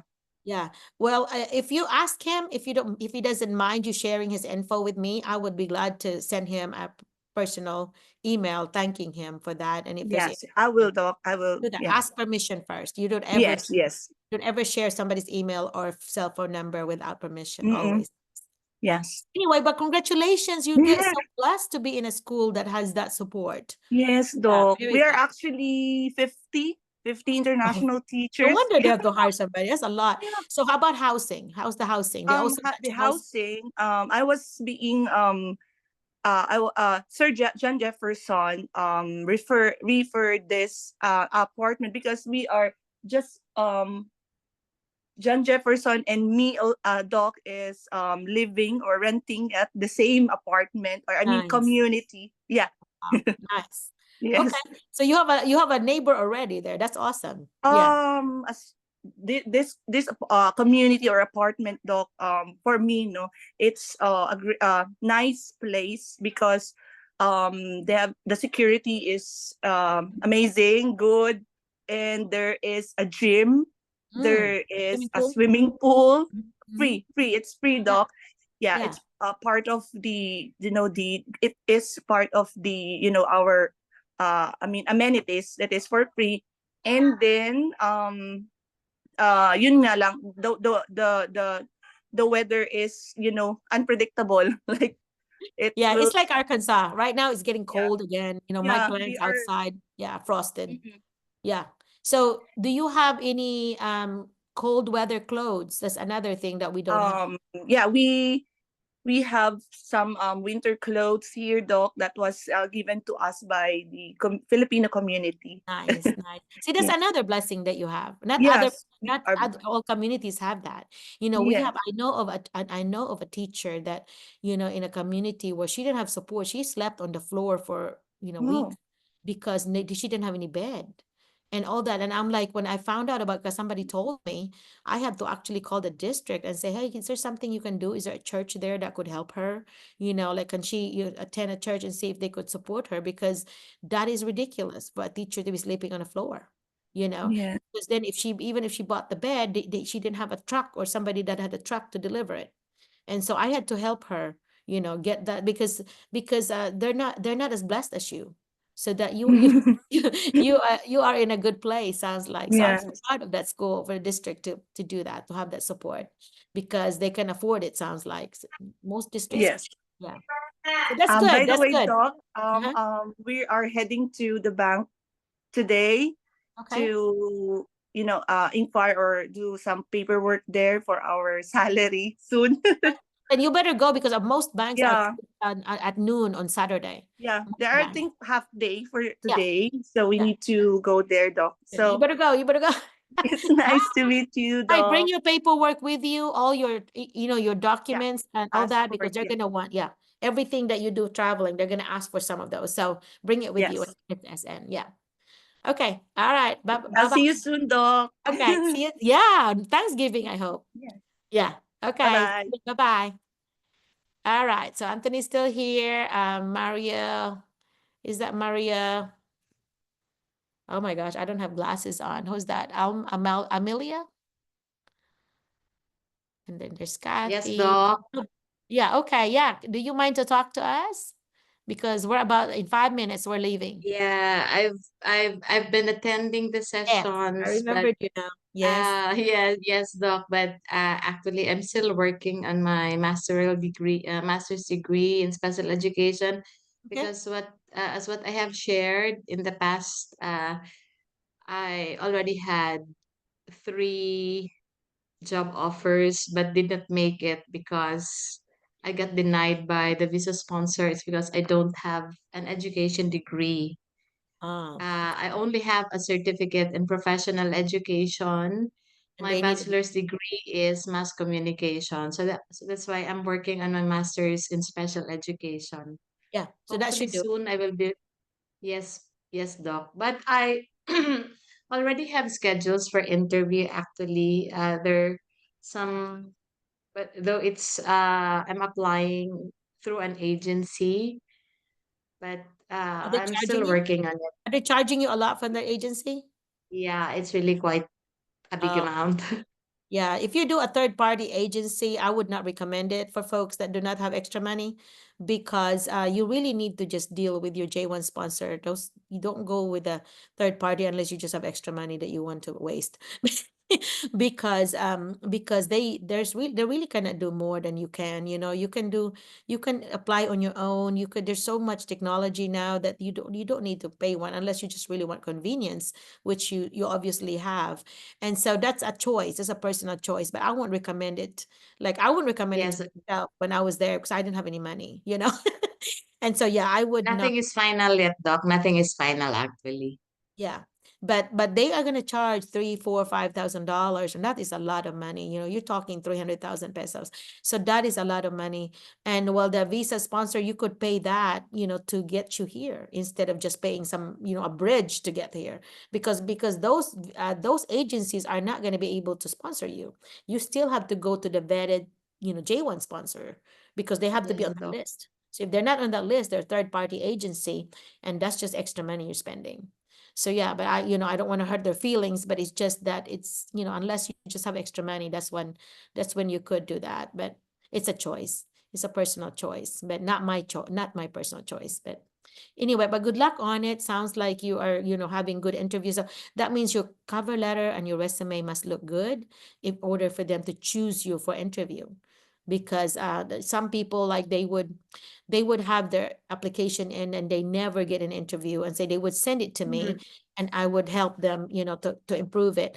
And then the next time they would get interviews, because sometimes it's just a matter of smoothing it, making it sound American. But you can also use an app, Chat GPT. So Chat GPT, if you do that on Google, is free. And it's like an open AI thing, is what you see. And then you just put revise. So you copy and paste it there, and you put the word revise, and then you paste it, and then boom, boom, boom, it will correct it for you. It will make it sound very well, very professional sounding. So you may want to do that. I do that a lot, in fact, whenever, like, even when I observe as a consultant, I observe these teachers here, and I would have, I would write things that I say, and then I would have it revised, by Chat GPT, and it sounds really intelligent. It sounds very professional. And so I use Chat GPT all the time. When somebody would ask me, can you please write me a letter of recommendation? And I would say, I want you to send me 3 adjectives about you. So I'm caring, I'm passionate, I'm this, organized. And so I would just put, to Chat GPT, I would say, write a letter of recommendation from Dr. Merlina McCullough to, for so and so, and they put the name in. And then with using these qualities. And then I put the 3 things, and boom, boom, boom, boom, boom, boom, start doing that. It will have 5 paragraphs, and then including those 3 things in there with details. So it's really amazing. Like in just a few seconds, you see that. It's very impressive. So yeah, Chat GPT is something I'm pushing. And then when you start doing, and I don't know if you're a member of our ITSA group on Facebook, I have been doing a lot of PowerPoint there of things about education related things. I use Gamma that app. GAMMA that app, and that is a free app, and I went ahead and paid for the premium because I use it a lot, and they have a limit. And so what you do is you take what you did, or you can do it directly there. But I take what I get in Chat GPT. For example, I would put things like, tell me more about differentiated instruction, and then put comma, and I put how, why, research, tips, suggestions. I would just do that, and boom, boom, boom, boom, boom, it would do something about my differentiated instruction, and I would copy and paste it to Gamma that app, and it will blow like this and makes a PowerPoint for me in a few seconds. I got restricted by Facebook because I was posting it too much, too fast, because the app was doing it too fast. So I would from Chat GPT to Gamma that app, and then I have a Canva account. So I would change it to Canva, and then Canva then would give me the link that I would use for Facebook. So I'm actually using 3 apps just like that. So I had it all open in my tabs, and I did that, and boom. So it's so cool because I'm also learning a lot, because the details that they put in are things that I've not even thought about. Some angles that they put in there, because they have to search online on every material that they could see, and they put it in the deal in it just that fast. That's how AI works, really fast. So if you go to Brisk Teaching, if you type Brisk Teaching, BRISK, that's another one that you can use lesson planning. You can do a lesson plan on this topic for 45 minutes, and it will just do activities, materials, and so on, just like that. So teachers are saying, that Mike's school, Brinkley, asked me to do a whole day training for all the staff, elementary and high school, about AI tools. So I did training with them, and so they learned a lot about what to use that makes their life, work smarter, not harder. And so now they're using them to do lesson plans. So their lesson plan takes a few seconds now, instead of, like, hours and hours they do it. they can, because of AI. I'm a big supporter of AI. I know there's bad things about it that some bad people are using it for, but the good things of it that we use in education is good. You just have to make sure that you read it again, make sure that there's no plagiarism. Sometimes, they are being claimed as like, oh, they're plagiarizing or whatever. And so just be careful about those. But I like ChatGPT. That's my favorite. And Gamma that app. So of course, Canva. Canva has come up with so many things there. Now Canva, the one that starts with magic. We have a lot of things in Canva. Anyway, I'm giving them a little commercial here, but I do recommend it. So if you've not, don't be afraid of it. Some of us are afraid of technology, but there's always an undo button. If you mess up, there's always an undo button. You can always go back, to where it was. So just don't worry about it, you know? Yeah, or you can always, like, if I mess up and it saves it automatically, I just go back to the thing and just delete it and then start over, because I don't want to save something that I don't want to keep. So I'll just start over. So yeah, do that. Okay. All right. So hey, good luck on that. And when are you going to be finished? Doc. Yeah, when are you going to be finished? Come April in Ooh, good job. 2025. Yay. So maybe you'll be here pretty soon. So start applying actively, because most visa sponsors would actually count that as like as long as you finish it within that school year, they're gonna count that. They're gonna say, okay, you're fine. So even though Actually, you're Doc, not, I already have. Yes, Doc. you would, Sorry. I already have a diploma in special education. okay. Because the school where I am enrolled right now, I'm enrolled at CPU, Cebu Technological University. Mm, They have a spiral degree for Master of Arts in Special Education. So if you finish 36 units, you will be given a diploma in special education, gearing to the full-fledged master's degree after you finish your thesis. okay. That's cool. So it sounds like you're nearly ready, huh? And so if you check for J1 sponsor, I'm affiliated with Cultural Vistas. So culturalvistas.org. So the Vistas have an S on it. So culturalvistas.org. The name of the person that I've been dealing with is Caroline Gillum. So C Gillum, Gillam, C Gillum at culturalvistas.org. So if you contact her, just say Dr. McCullough had recommended you, and she is really good. She's really for teachers. She didn't want the teachers to spend too much money. And so she is really for teachers. She's wanting you to be placed in a school where the school would pay most of it, if not all of it, if they can afford it. But so her heart is really for helping teachers. That's why I like her.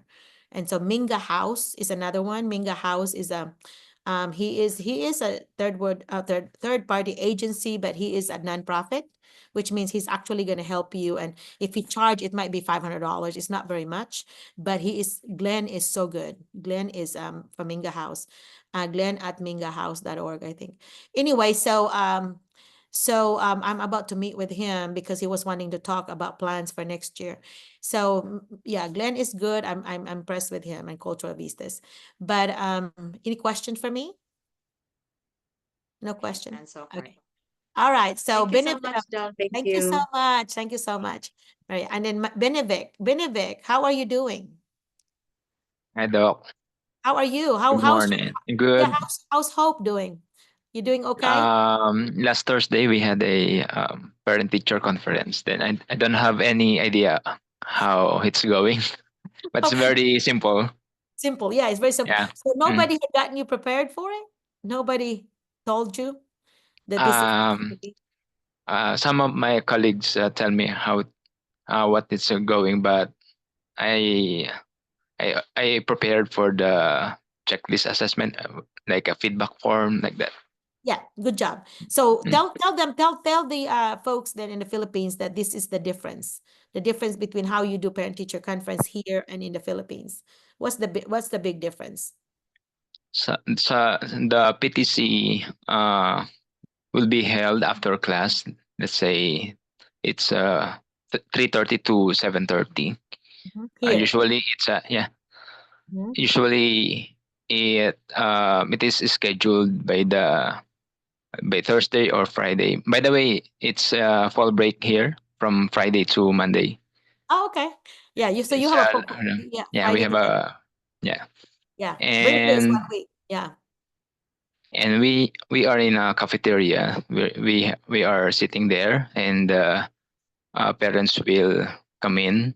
Then, if they want to meet the teachers of their child, they need to meet and sit at the front of our desk, and then not just only with the failing grades, but also with the having a good grades. They Yeah. just want to meet us. Yeah, Yeah. Do they have a tag to show who you are? Do they yeah. have? We had Okay. a, let's say, a nameplate. Yeah, nameplate. Yeah, Mm. so that's good. What I did before, I would always have like because I high school, that's what they do, but elementary, when I was teaching elementary, I'm dealing with less than 20 kids. So what I Mm. did was I have a form that I took notes already, strengths, weaknesses, next steps, suggestion. I already have that for every child ready. So I kind of have an agenda for every parent that's based on, very specific, customized per child. Because you can do that at the high school when you're talking 150 Mm. kids.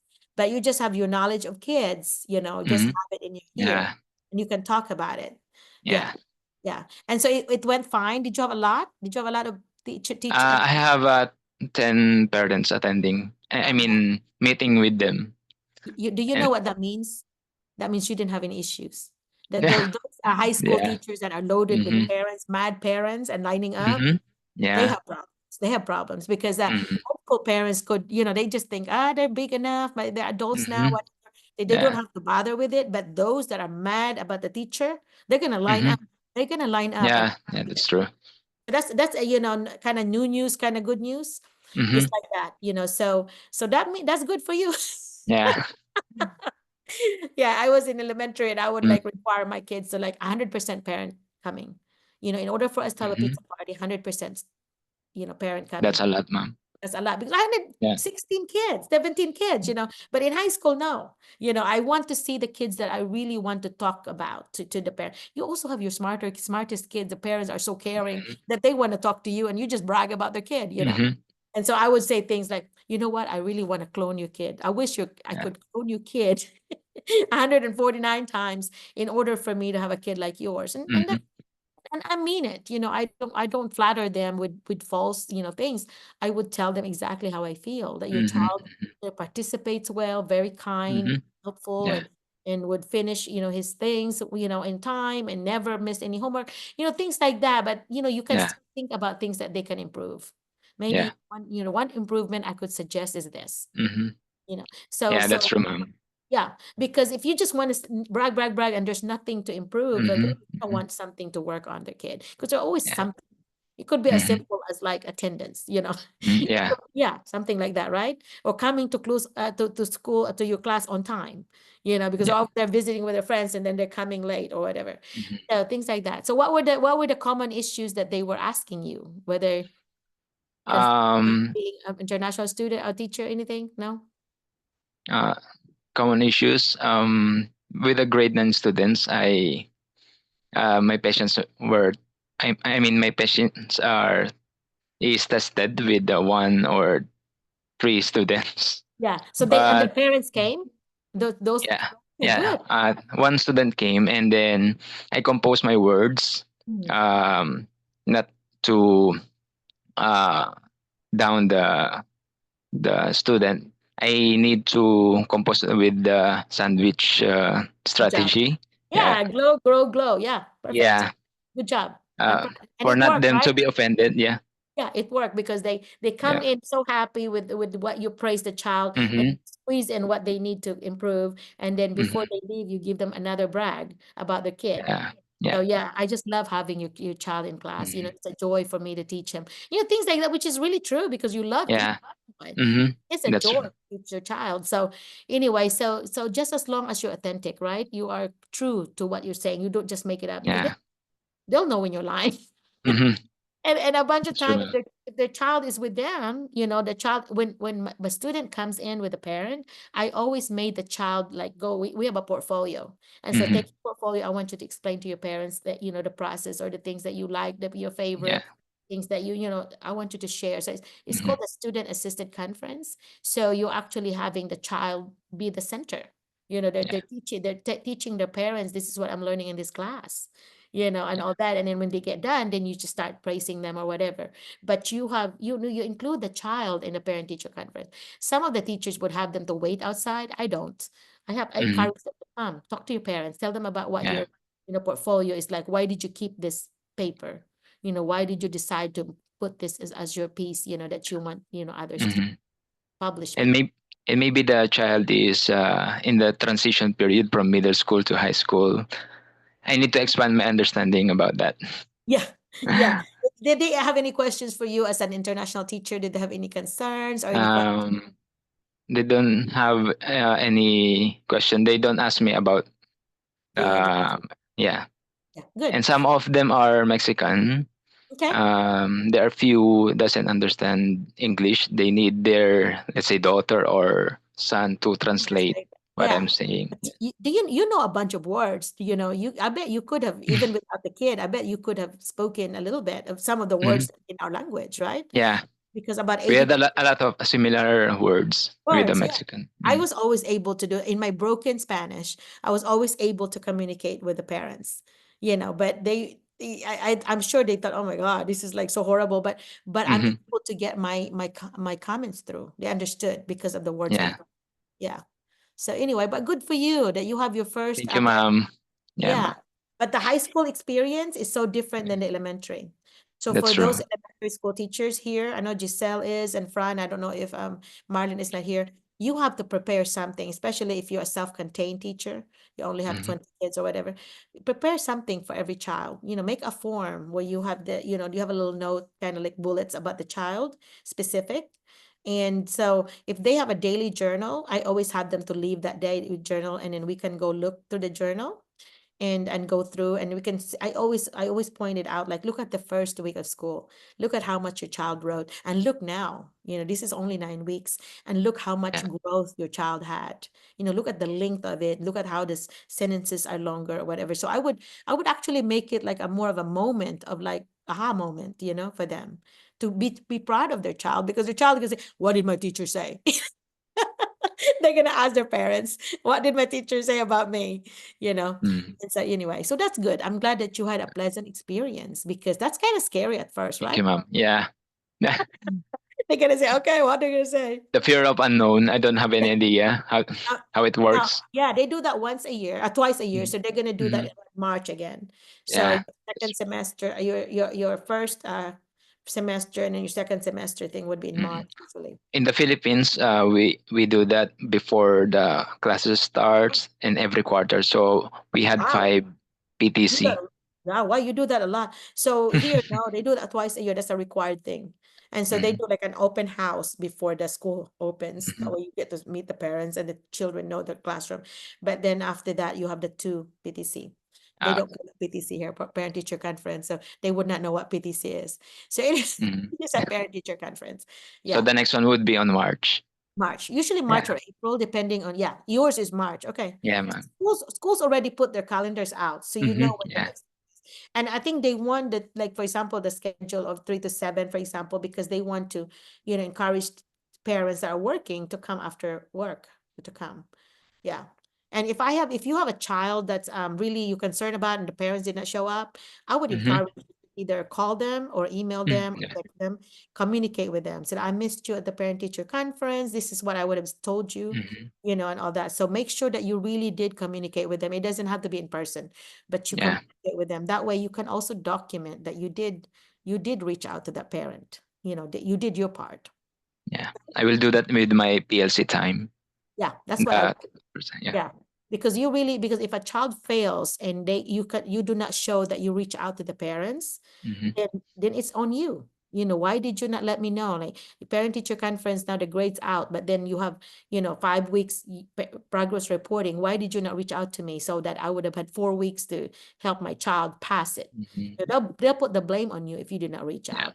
And that's why I always have my D and F papers always had to be signed by parents. So the parents will know you got a D or an F on this one. So then that helps them help me. at home? What is the child doing at home? Are they addicted to games, e-games? That's why they're not able to study. So they have to sign it. That's why Mhm. they're afraid. Oh my gosh, I got a D or an F. My parents have to sign this. Mhm. Yep, parents have to sign it. And then you catch people with forging their parents' signature. So if Mhm. it's, oh my God, this looks like my student signature. I always check. Yeah. So anyway, all right. So that was nice, and thank you Thank you, for sharing ma'am. your experience. Yeah. Okay. Anybody else? Thank you. Yeah. 15 minutes ago we were gonna end, and here I am still 15 minutes. So anything else? Last message. Last question. Giselle, you've not talked today, have you? You talked to Mike, but you have not talked to me. Giselle, I any enjoyed it. introduce? Huh? I enjoyed listening to it at the night talk. Okay. I Well, have good. learned. I hope so, Yeah. because we always come up. It's so funny. That's why I say it's organic. You never know where we're gonna go, right? Depending on who we talk to and what they bring up. Have you noticed that? Like I know it's gonna be school Yeah. related, but there's no telling where we're gonna go with it. But because I have the 30 plus years of experience, I felt like I just shared with you my personal experience. And that's what you should do when you're interviewing. As you know, that if you share what you know based on what your experiences are, that makes it more I think successful interview, right? Because you're just talking like that, like back and forth like this, right? So Giselle, did you notice that last Zoom number 84, I featured you. The things that you said there, did you see it? Yes, Or you Doc. I just see saw the it, clip? Doc. Huh? You saw it? Yes, Doc. I saw it. Yeah. I Yeah. Yeah. You So posted it on Itza and then YouTube. yeah, I do that because I do a clip of 1 minute clip of something that's, it's a very good review, for example, of National Board Core Propositions. We always mention that every time because that is something that's going to be so helpful, right? So knowledge of Yes. students we talk about, yeah. Okay, so that's it. And my husband was already like looking. What? I'm always going over, but I apologize again for having issues starting to this morning, and I'm so glad Mike stepped up and talked to you earlier with my alarm that was silent next to me. It was next to me, but it did not wake me up because it wasn't silent. So I was watching my C drama and I wanted it in quiet so that nobody will call me in the middle of it. And I forgot to turn it, I said it, but then I forgot to put that thing that so it will have a sound. So that's what happened. So this morning I was like a cartoon character being fast forwarded because I'm like, oh my God, it's this time. I was like running back and forth, and I texted Mike because Mike said good morning, whatever. And I said, Mike, you have to, I will start it and get you started, and but I'm getting ready, okay? Because I just woke up. So, so I was like panicking. I feel bad because, as Filipinos, we're always late. And I really, for 37 years, work on that I want to be early. I want to be on time. But technology like that, and also did not help that I did not sleep till 4 o'clock in the morning. And so that did not help me. So anyway, I am telling on myself. So, vulnerability breeds trust. So now you trust me, right? Because I'm being vulnerable here. All right. So I'm going to go, and you are making a difference in the lives of kids. So thank you for all that you do. Okay. Thank All right. you. Thank you. Thank you, Bye. Thanks Doc. for attending. Bye. Okay. Bye-bye. I'll Bye. send you the record. I'll post the recording. Okay. Bye, Bye-bye, Doc. guys. Bye, Doc. Awesome Bye. job. Mike, thank you so much. Giselle, thank you. Welcome. Everybody, thanks for coming and talking.